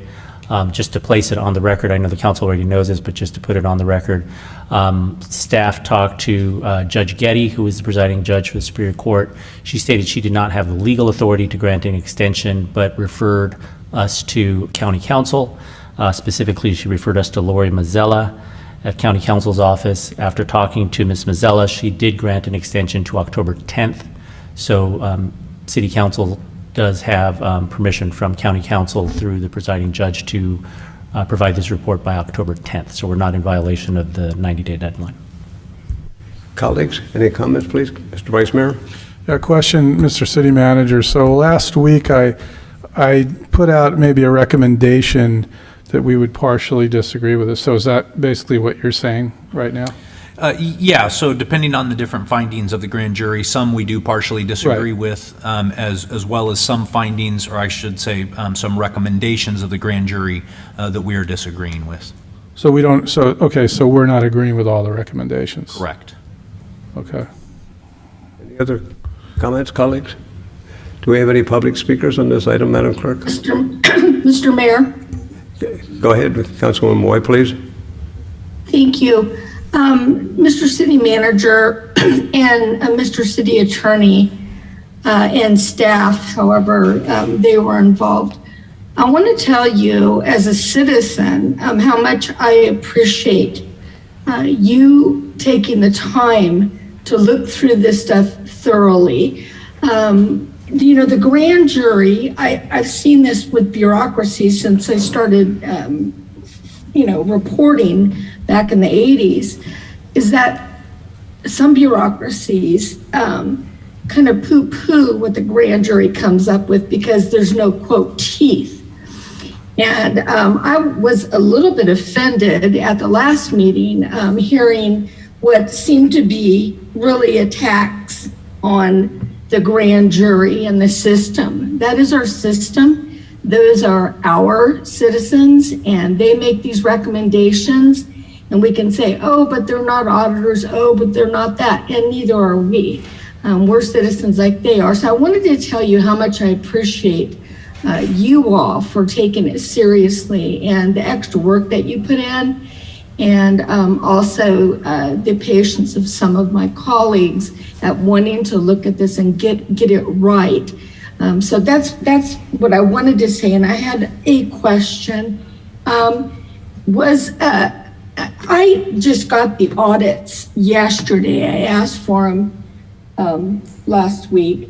Anyway, so they just came to me yesterday, and I haven't gotten through all of them. And so my question is this. Is Operation Room Key, you know what that is, Mr. City Manager, I know. Was that covered in the most recent audit? The most recent audit of which entity? Because we'd provided you with numerous audits, one for Shelter Inc. From the most recent year, one from Shelter Solano Inc., as well as I believe one of them was from Cap Solano, was the most recent year. Well, I'm talking about Shelter Inc. and Shelter Solano. I believe they took over for Vallejo, where there were multiple deaths and some of them were not reported. And then in Fairfield, we also had deaths. There's questions about how many. And so the reason for the question is I want to know, was that looked at? And I haven't been through all of them. I started from the early on to, you know, so I haven't gotten through those. And so I'm asking whether when I read through the rest of them, am I going to see that? And if we're not going to see those things, it shows you that there, you know, audits are audits, obviously. And that's why I've asked for a forensic audit. And also, you know, I would hope that the auditors would have caught if there were any issues. And I know there were because I've spoken to people who worked for Shelter Solano at the time and other people in oversight and law enforcement. So, so my question is, maybe Mr. Ekstrom can answer. I want to know whether those contracts during the COVID Operation Room Key were covered in these audits. So, I mean, the audits that were provided are financial audits of their books. So it's the audited statements or audited financial statements. I would imagine the revenues and expenditures from Project Room Key might be included in those audits. I did not look at them specifically through the lens of Project Room Key. Project Room Key was a project that was funded through Cap Solano, the Joint Powers Authority, and not through the city of Fairfield. I had heard the direction, what I thought was pretty loud and clear from the 20th, to look at this in the lens of the city of Fairfield's contracts, and that's what I've done.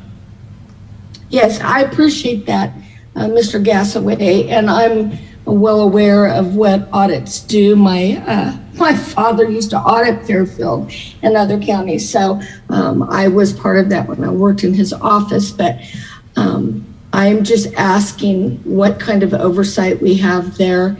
And I understand these are financial audits. I'm bringing this up because I want our citizens and my colleagues, if they care, to understand that audits are limited in what they're doing. Yes, we'll look at the finances, but the other issues will not directly be there, just the money part of it. And so anyway, that's my point. My point is that a lot of things have not been looked at. So, and I appreciate what you've explained. I understand it completely. Thank you. All right, and then I will answer. I think you sort of had a question in there, so excuse me if I'm overstepping. There was, from what I've been shown, one death at the Project Room Key in Fairfield, and it was an individual who came in to Project Room Key on hospice, who was actually most likely lived longer than they otherwise might have because they had the shelter at the hotel through Project Room Key. Yes, I know that's what you have argued before when I spoke to you. It's my understanding that there were 3 deaths, and we can talk about that later. There's still folks looking into that. I have the names of those, but I'm not going to say them right now. And then in Vallejo, which was also covered by Shelter Inc., there were multiple deaths, and some bodies were not found for a couple of days. And that might have happened, some of them before Shelter Inc. took over. It was, or Shelter Solano, it was an utter mess and $1 million in damages down there. So anyway, we can talk more about that. I told you I'd give you the names. I will, of those who are deceased. And I appreciate that, Mr. Gassaway. Thank you. Councilwoman Bertani, please. Actually, or do you want to go first? Pam said I can go first. Okay. Okay, since accusations have been made, John, could you answer the multiple deaths in Vallejo that Councilwoman Moy described?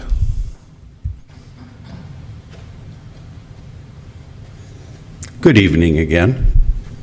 So, Councilman Moy, I'm tired of the innuendo that you keep tossing around, not only in the city council meetings, but also on social media. You need to stop it.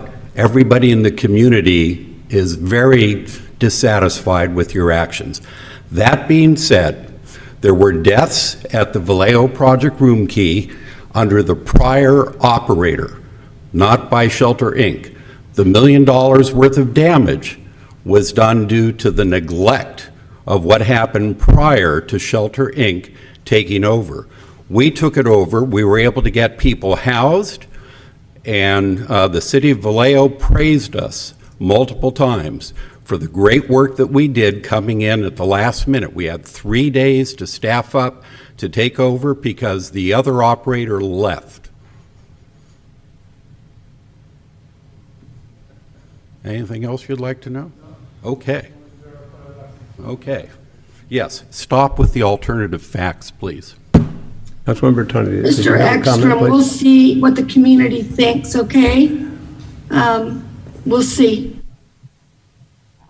Thank you, Mr. Mayor. And just for a point of clarification, Councilman Moy, Catherine, I think I heard you say that there were attacks on the grand jury at the last city council meeting regarding this issue?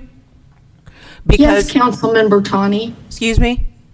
Yes, Councilman Bertani, that's exactly what I said. Okay, well, I just want to state for the record, And as a point of clarification, I don't recall anyone on this dais, particularly me, making any attacks on the No. grand jury or the grand jury process. The import of the discussion and the purpose of the discussion was to get to a point where the city council can make an informed decision regarding our responses to the grand jury's recommendations. And so the discussion centered around, actually reading the contracts in question so that we could determine our response and make sure that our response is appropriate. I don't recall anybody here attacking the grand jury or the grand jury process. I believe in the grand jury process, so I just want to state for the record, Pam Bertani was not attacking any grand jury process or the grand jury at all. And I sincerely thank David Gassaway and the staff, and particularly David, for reading every single solitary line of every contract, which is what we should do, and from this point, what we will do in these kinds of instances to make sure that this city council is making an informed decision when we make recommendations about the livelihood of someone's business, and especially one as important as servicing our homeless residents. So that's my comments, Mr. Mayor, for the record. Thank you. Thank you. Councilman Tim, please. Yeah, question to the city manager. So in the grand jury findings, they recommended an audit, and they also recommended it be done by Solano County. Is that correct? Yes, that is correct. That was under finding 14, and that was recommendation 14B. And do you know Solano County's response to that? They declined to do a forensic audit.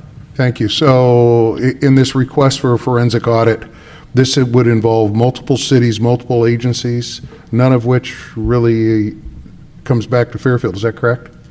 That's correct. And so the city's response to their recommendation 14B is that the recommendation will not be implemented because it is not reasonable, which is one of the allowable responses under 933 of the Penal Code. And the reason being that the city of Fairfield has no say over the county of Solano and therefore cannot implement any recommendations identified for the county. And one more question, if you know, do you know what an average cost for an audit, a forensic audit of this size would cost? We got pricing from our city audit firm, who also does have a forensic audit division. I think off memory from a couple weeks ago, it was somewhere in the $50,000 range per engagement, which is, what is an engagement? And I have seen, again, in other cities, fortunately none that I've been in, where forensic audits were done. And it's sort of, once you go down the rabbit hole, you kind of just keep the meter running.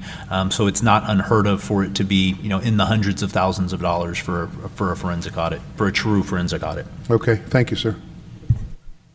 Madam Clerk, do we have any public comments on this? No, I do not. Thank you. I'll entertain a motion to approve. It's been moved by Councilman Tim, seconded by the Vice Mayor. Roll call, please. Councilmember Bertani? Yes. Councilmember Moy? No. Councilmember Panduro? Yes. Councilmember Tim? Yes. Councilmember Tonneson? Yes. Vice Mayor Vaccaro? Yes. And Mayor Price? Yep. Motion carries unanimously. Thank you very much. We turn to item number 7. I'm sorry, it was 6-1. Was Councilman Moya no? Yes. Oh, I'm sorry. Motion carries 6-1, please. Thank you. Item number 17, please, Madam Clerk. Item 17, public hearing and resolution 2022-269 of the City Council of the City of Fairfield, setting the amount of certain development impact fees established by ordinance number 2013-11, and first reading and introduction of ordinance 2022-12 of the City Council of the City of Fairfield, amending Chapter 25, Article 11 of the Fairfield Municipal Code. And our presenter is Planning Manager Dave Feinstein. Good evening, Mayor Price, members of council. I am Dave Feinstein, Planning Manager as well as our Interim Community Development Director. So the next item here on your agenda is the update of several sets of impact fees that the city charges on new development. One of those sets is to pay for new roadway improvements citywide, and the other set of fees pays for a range of improvements to serve our new development out in the northeast part of the city. Altogether tonight, you will be asked to take two actions. The first is to approve a resolution setting more than 60 individual impact fees that we charge, and to adopt an ordinance that will allow us to charge development outside of our northeast area for its fair share of impacts on roadway needs out in our northeast area. Altogether, the actions that you're taking tonight will support the collection of more than $300 million of fees to pay for new infrastructure here in the city. So a little bit of background. The current fees that you are looking at tonight were originally adopted in 2013, and that's now been 9 years. Over time, the information that we use to determine what the correct amount of those fees should be, they can change. Different inputs, such as the amount of new development, the list of new infrastructure that we need, and the cost for that infrastructure, all of that can change over time. And so periodically, we do like to relook at our impact fees and make sure that we're collecting the correct amount. We certainly want to make sure we're not under collecting those fees, but by law, we also want to make sure we're not collecting too much, which is a pretty rare occurrence, but we do need to look at that. And as a part of doing that, we began the work to update this about 2 years ago. And in order to update the fees, state law requires that we prepare a study. And in this case, because we have two sets of fees, we prepared two studies. They're called nexus studies. And what those studies do is they work to identify, they work through all that information for those different factors about how we set the fees, development forecasts, lists of infrastructure, and costs of infrastructure. And the studies then determine what is the maximum amount that we can fairly charge new development for their impacts on our infrastructure. So as you'll recall, last June, staff brought to you the two nexus studies to update these sets of fees. And the council chose to approve those studies, establishing the maximum amount of fees that we can charge on new development. At the same time, staff was prepared for council to actually adopt and set the fee amounts. It's one thing to approve the study that says here's the most you can charge. It's another thing it's a separate item to actually set the fee amounts. And staff was prepared to make recommendations to the city council at that time for the fees. However, we had spent quite a bit of time after we had prepared the draft nexus studies engaging with the development community, working with, I think, at least 10 different developers, single-family, multifamily, industrial, sharing with them the information about what we thought the new fees should be. Almost all of those developers expressed to us that they were comfortable with the results of that study. Two developers, however, did express concerns and shared those concerns with the city council. And after adopting the nexus studies, city council looked at those two developers' concerns and gave direction back to staff to go back, continue engaging with those two developers, work to see if we can find fee amounts that they will not have any concerns about, and particularly the risk that they might challenge the fees that we adopt in court, delaying our ability to be collecting money towards new development. So I'm pleased to tell you that since June, staff has engaged extensively with those two developers, and the fees that you are being asked to adopt tonight, those developers have told us that they do support those fee amounts. So we feel confident that you can adopt these fee amounts without any concern that there'll be a challenge in court.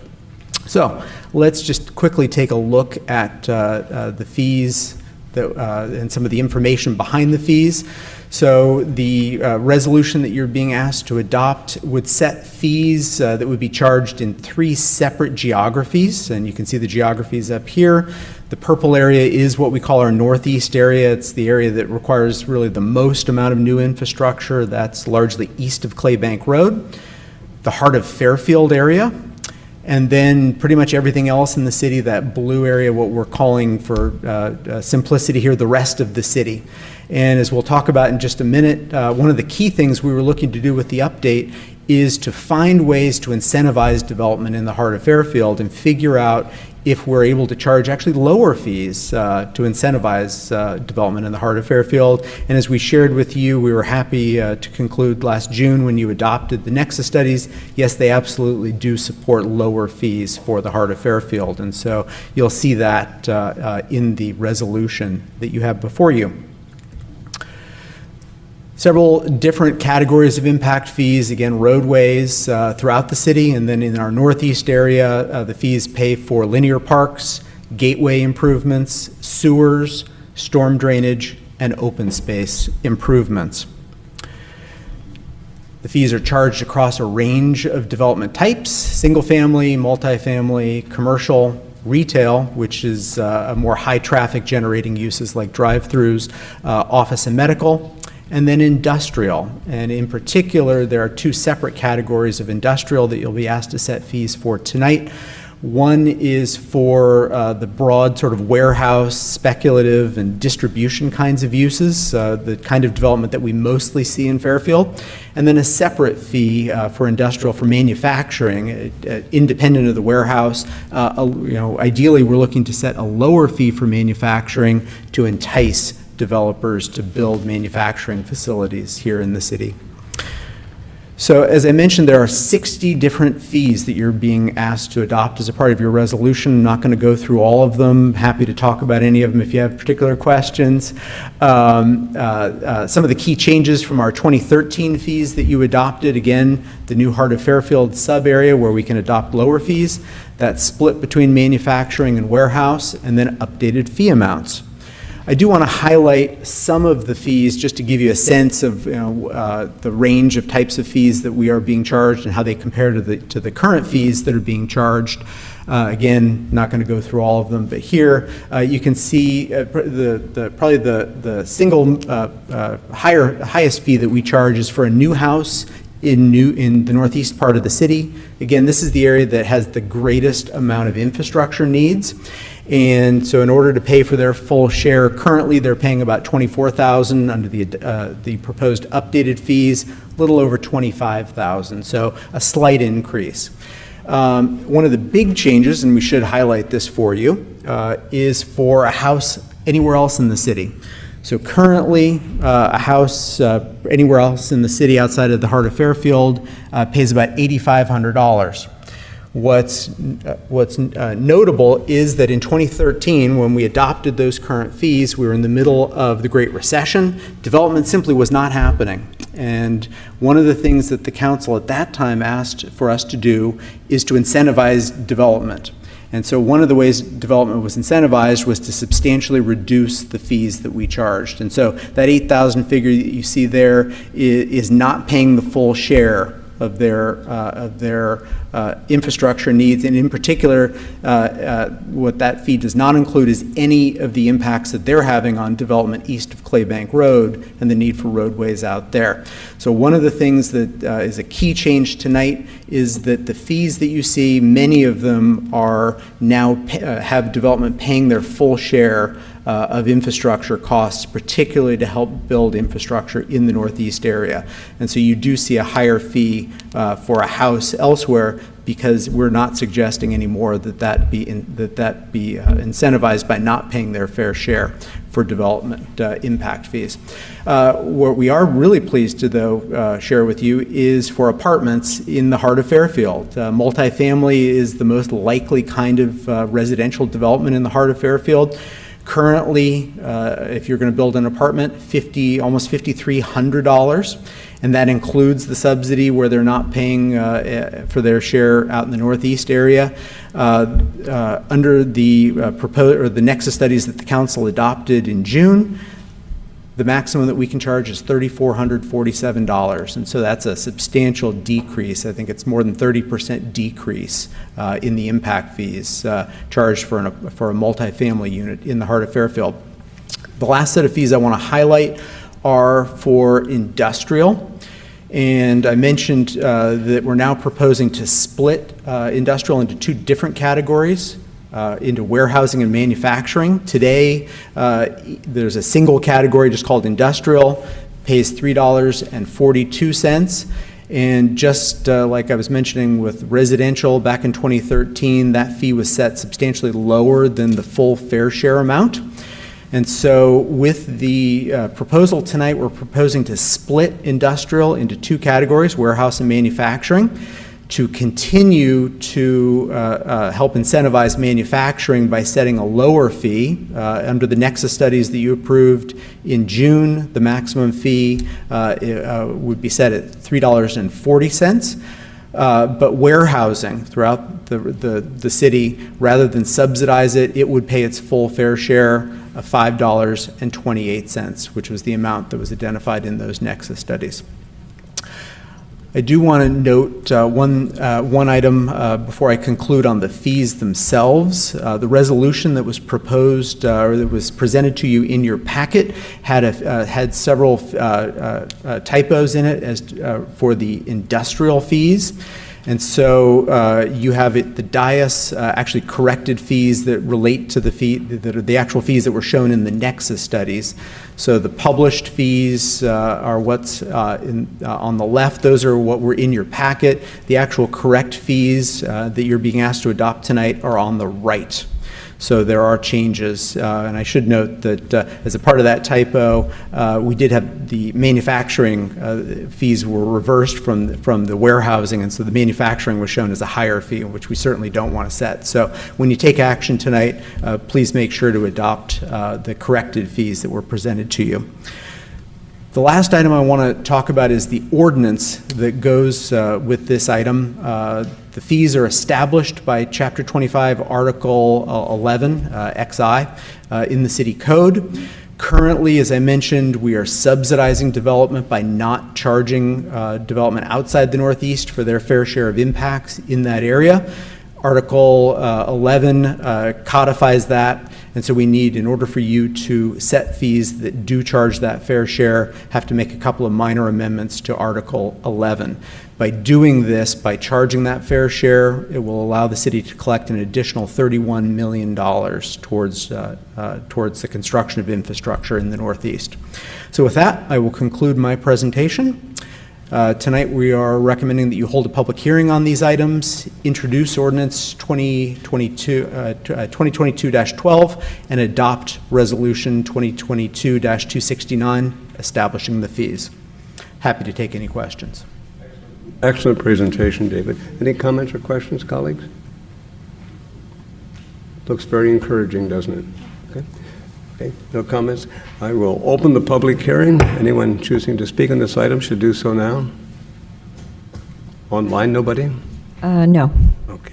Entertain a motion then to approve. It's been moved by Councilman Kim. Can we close the public hearing? Yeah. Oh, I'm sorry. Yeah. Close the public hearing first. Got a And motion Mr. to Mayor, approve? with your permission, may I, because this is a resolution and an ordinance with some amendments, I want to state exactly what the resolution and ordinance is and ask, I think Councilmember Tim made the motion, but I want to confirm this is the motion. So it would be a motion to approve Resolution 2022-269 of the City Council of the City of Fairfield setting the amount of certain development impact fees established by ordinance number 2013-11 as amended by staff during their presentation and not what was presented in their packets. And also in that same motion, to waive full reading and read by title only the first reading and introduction of ordinance 2022-12 of the City Council of the City of Fairfield amending Chapter 25, Article 11 of the Fairfield Municipal Code. That is correct. Okay. And that's your motion, Councilman Tim, please? Yes, Mayor, it is. Is there a second, please? Councilman Tonneson? So it's moved and seconded. Roll call vote, please, Madam Clerk. Councilmember Bertani? Yes. Councilmember Moy? Yes. Councilmember Penduro? Yes. Councilmember Tim? Yes. Councilmember Tonneson? Aye. Vice Mayor Vaccaro? Yes. And Mayor Price. Motion carries unanimously. Thank you very much. We turn to our next item, Madam Clerk, if you would, please. Item 18. Item 18, public hearing and first reading and introduction of ordinance 2022-13 of the City Council of the City of Fairfield approving the First Amendment to the restated and amended development agreement by and between the City of Fairfield and Albert D. Sino Construction Company, a California limited partnership, Seacon Financial and Construction Company, Inc., a California corporation, and West Coast Home Builders, Inc., a California corporation. And our presenter again is Dave Feinstein, our planning manager. Thank you. Good evening again. So this item here is in some ways a continuation of the last item. It's an amendment or a proposed amendment to a development agreement between the city and three companies that, for lack of a better term, we'll call the Sino companies. They're a family of companies affiliated with the Albert D. Sino Construction Company. So the city has a development agreement, and the item before you is a proposed set of amendments to that development agreement. The impetus for this was the discussions that staff had coming out of the fee update. Sino Group was one of the developers who was raising concerns, and so as a part of the discussions between staff and that particular developer, it was determined that an amendment to the development agreement is the best way to get everybody comfortable with the update of the fees, as well as to address several other items for each of the parties. So what I'd like to do is to go through this development agreement amendment. So for those of you who aren't familiar with where we're talking about or the area that's covered by the development agreement, Sino companies own a collection of land and have largely developed most of the area that we refer to as South Cordelia, the area south of Interstate 80. Let's see if we can get it. Well, my mouse isn't working up there, but south of Interstate 80 and west of Interstate 680, they built most of that land, and they do have some remaining vacant land and development left. City and Sino entered into a development agreement originally in the year 2000, but it was comprehensively amended in 2015, and so currently we think of it as the 2015 development agreement. Some of the key points of that development agreement: Sino agreed to construct Fire Station 36. I think it's 36. It's the new station that was built there along Lopes Road. For many years, we had a temporary station on Edison Court, and Sino, as a part of this development agreement, agreed to actually construct for us a new fire station. They also agreed to construct certain water pump improvements for Zone 2 water reservoirs, and as well to widen Red Top Road. Currently it's 2 lanes. They would be widening it to 4 lanes all the way up to Interstate 80. In exchange for these agreements, Sino does get protected development rights. That's one of the basic things of a development agreement, is that it protects their rights to build. And they also got certain fee protections. So we're talking fees. The development agreement set for the Sino companies reduced fees for their developments. And we can talk about that in just a moment. The current development agreement expires in just about 3 years in 2025. So the proposed amendments before you tonight, one of the things that staff is very pleased about is the development agreement amendments would result in an absolute date certain by which we know we will get the water pump improvements as well as the improvements to Red Top Road. The current development agreement does not set a date when we can expect those improvements to be completed.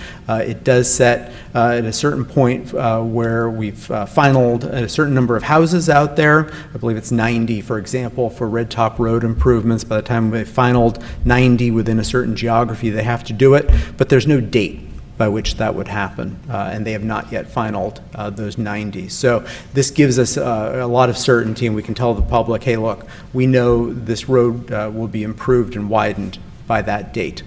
It commits the Sino companies to not challenge our fee updates or to support our fee updates. It does give them a new fee schedule. One of the, as I mentioned, they currently are protected so that they have some reduced fees. They would continue to have a set of reduced fees, but one of the nice things about this fee update, as I mentioned, we were not charging development for its fair share of impacts out in the Northeast area. This would commit the CNO companies to actually be paying towards impacts out in the Northeast area. And we can talk about those fees if you have questions about them. As a part of this, the final part would be to extend the life of the development agreement by 5 years to 2030. So we can talk about the fees that would be set by this if you wish. There's a lot of them there, so I'm not going to go through them, but if you have questions, happy to do that. So with that, I will conclude my presentation. Tonight we are recommending that you hold a public hearing and conduct a first reading and introduce ordinance 2022-13, which would approve the development agreement. With that, happy to take any questions. Any comments or questions, colleagues? I have one, David. When CNO built the initial fire station out in the Cordelia area, the fire department was not very pleased with that. So what are we doing between then and now? Sure. So when that fire station was built, one of the key, probably, I think that where things broke down is that design of that fire station was under the control of CNO. CNO designed the fire station. Yes, we approved the design, but CNO ran the design. So we have new fire stations coming. We have a fire station on the north side of Interstate 80 along Business Center Drive. We have a new fire station coming over along Peabody Road. The city has taken control of the design of those, and so we've worked closely, staff internally in the fire department, to make sure that all future stations, the design of those stations, we control that. So, lessons learned. Well, that's very reassuring. Thank you. Any other comments or questions, colleagues? I'm sorry? You want to do? No, I won't open the public hearing first, or you until want after us we to? have a chance to discuss it ourselves. Yes, Mr. Mayor. So, Dave, with this, that road, the 4 lanes, well, that'll actually be built quicker, right? I think it's probably fair to say that it would be built quicker. Right now, there's no guarantee about when that'll be built. Could they come in the next 3 months and build it? They could. Is there an incentive for them to do so? Probably not. So this definitely puts their feet to the fire and says, you will have this road done by that date. Good job. Thank you. Councilman Moy, you have any comments? No, thank you, Mr. Mayor. Okay. Open the public hearing. Do we have any request to speak cards, Madam Clerk? Yes, I have 3. Nora Dizon.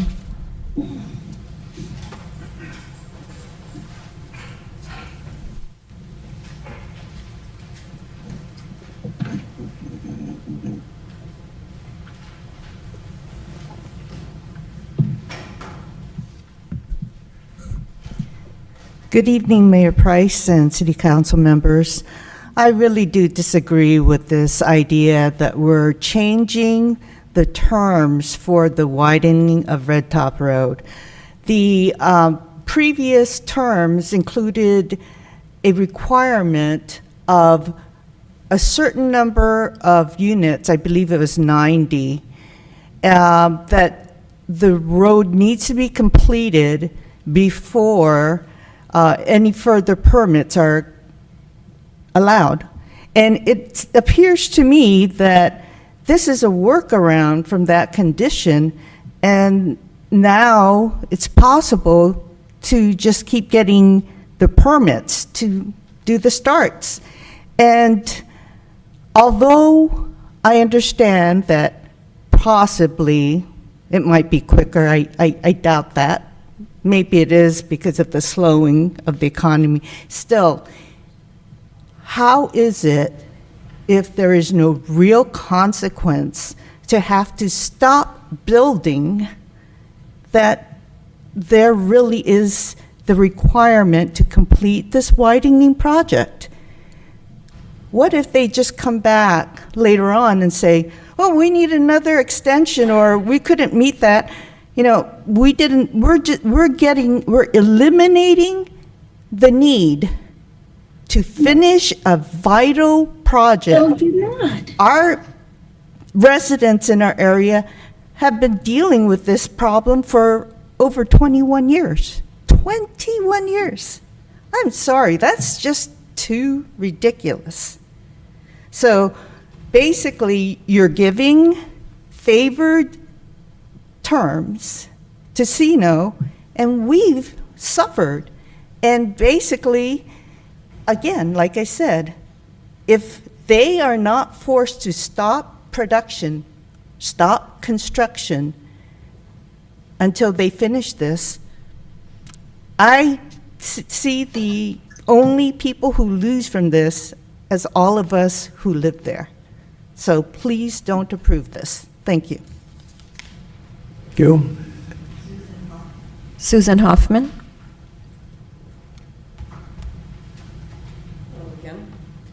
So I agree with Nora about this project. Every time I've been here about new development that Sino has done, like Gold Hill 3 and stuff, it's always the same. They promise to get that it will get done. Oh, but we have to move the pump station. Oh, we have to, well, they've built around the pump station. They haven't moved it. The traffic is crazy. I don't leave my house at a certain time every morning and every night because I don't want to get stuck in that. And if I do, I make a U in the middle of the street half the time and go home and wait to do my shopping or whatever I needed to do because it's crazy. I saw a photo on Facebook today. It says, what has our community gotten to? That's how our community is feeling, that we're neglected, that nothing we say to any council member really matters anymore. You know, you keep approving houses, but nothing else. I know you guys say we need rooftops to do new grocery stores or any restaurants and stuff. I just think maybe instead of giving Sino the incentive, you need to give grocery stores and restaurants incentive to come to Fairfield, because everybody right now, you know, goes to Vacaville. Thank you. Thank you. And our last speaker, George Kennedy.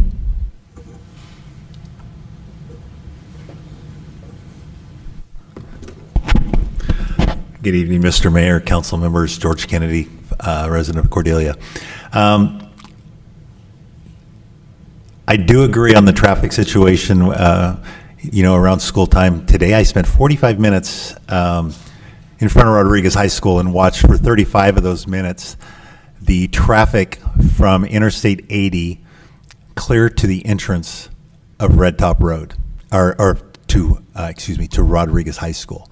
That was for a solid 35 minutes. And it even takes longer when you're going down Lopes Road to either past the railroad tracks or going south towards Power Mart to get onto Interstate 680. But one of the things where I do differ here is on this road widening. I believe that in the year and a half that the enclave's been in development, with 3% and lower interest rates on home mortgages, they've pulled approximately 50 building permits. Is that correct? No, they're over that. So the total permits that have been issued are 101, but only 68 have been finalized. How many are in construction right now? I don't know the number on that. But with 90, I thought so with the housing now basically put at a standstill with 7% interest rates and interest rates going up about almost 150% in the last 6 months. What are the city's odds of pulling those final permits before and occupying? Because I know it takes about 9 months to build a house. So what I'm looking at, where I'm going here is to be done by the end of next year. pull in another 22 permits and having them built before the end of this roadway. At least we have a finite number here, where in reality, it might not, that the road will be most likely widened before the 90 permits would be built and occupied, correct? Sorry? Do you want me to answer? I think, yes, answer the question, please. Okay. I can't speculate as to the speed at which they will sell homes. Could they do 22 in a year? Yes, they have. This does give us a date certain. Under the development agreement, there's also a termination clause. And so the prior speakers, two prior to you, said what sort of trigger mechanism is there here that keeps them honest on building the road. The city council would have the option then to terminate the development agreement, which would cease all development for them within the development agreement, because they would be in violation of the terms of the agreement. So okay. So I can't speculate how many homes they will complete in the next year. It does take around 9 months, depending on supply chain issues. Some have been longer than that in some areas. But how many they will complete in the next year? Is it possible they get from 68 certificates of occupancy to 90 in the course of that year? Yes, it is possible. Do I know that that will happen? No, I don't. But by December 31st, they will have to have completed the road. Otherwise, they'll be in violation of the development agreement. And then what is the projected construction time to widen this from 2 lanes to 4 lanes? By December 31st of 2023. No, I'm talking, no. No more than David number 3 knows what I'm talking about. No more than 15 months, because No, but in an average time, does it take 4 months for them to build a roadway? Yeah, on that particular improvement, I can't speculate how long it would take. What we know is they're comfortable that in 15 months, they can get the work done. Complete. All right, thank you. Thank you. Councilwoman Bertani, please. So to reiterate, there is a date certain in the contract by which this road must be widened, is that right?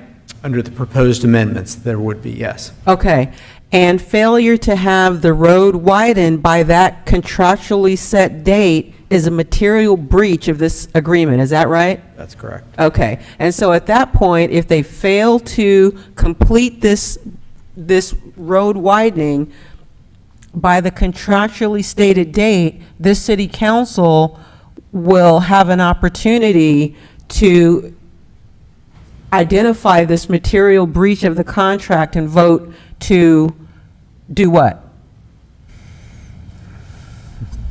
Terminate the development agreement. Yeah.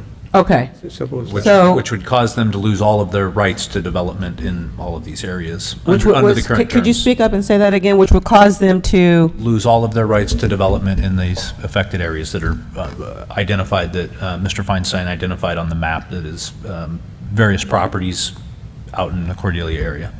Probably a considerable deterrent to materially breaching this agreement.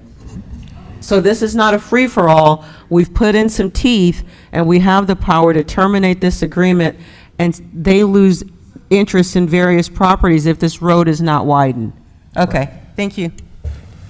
Councilman Tim, please. Yeah, thank you. So I heard Ms. Nordazone get up here and say that we're giving favors to Sino, and now I'm trying to figure out, we're raising their fees.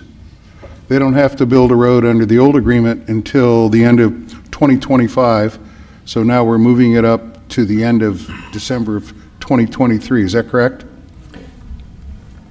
Well, the existing development agreement doesn't set 2025 as the date. To be clear, there is no date. It might never be built. There's no obligation on their part to do it.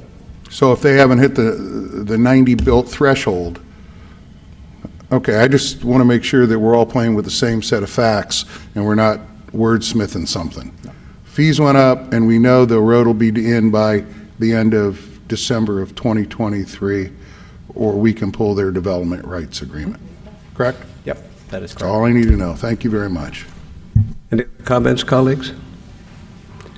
Okay, I would close the public hearing and bring it back for council action, please. Been moved by Councilman Tim.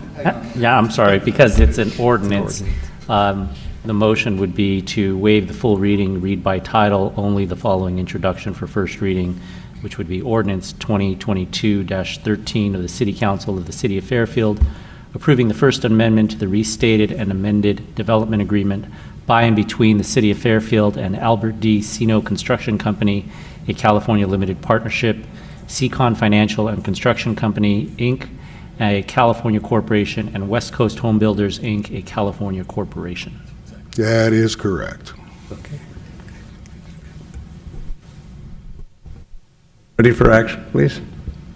That was a motion, I'll second. Okay, yes. Okay, it's been moved and seconded.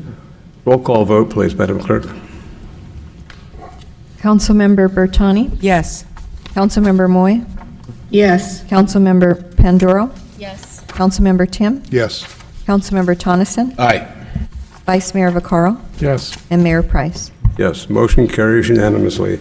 There is no other business before this body this evening. We are adjourned until October 18th. Thank you very much. Good night. Drive carefully.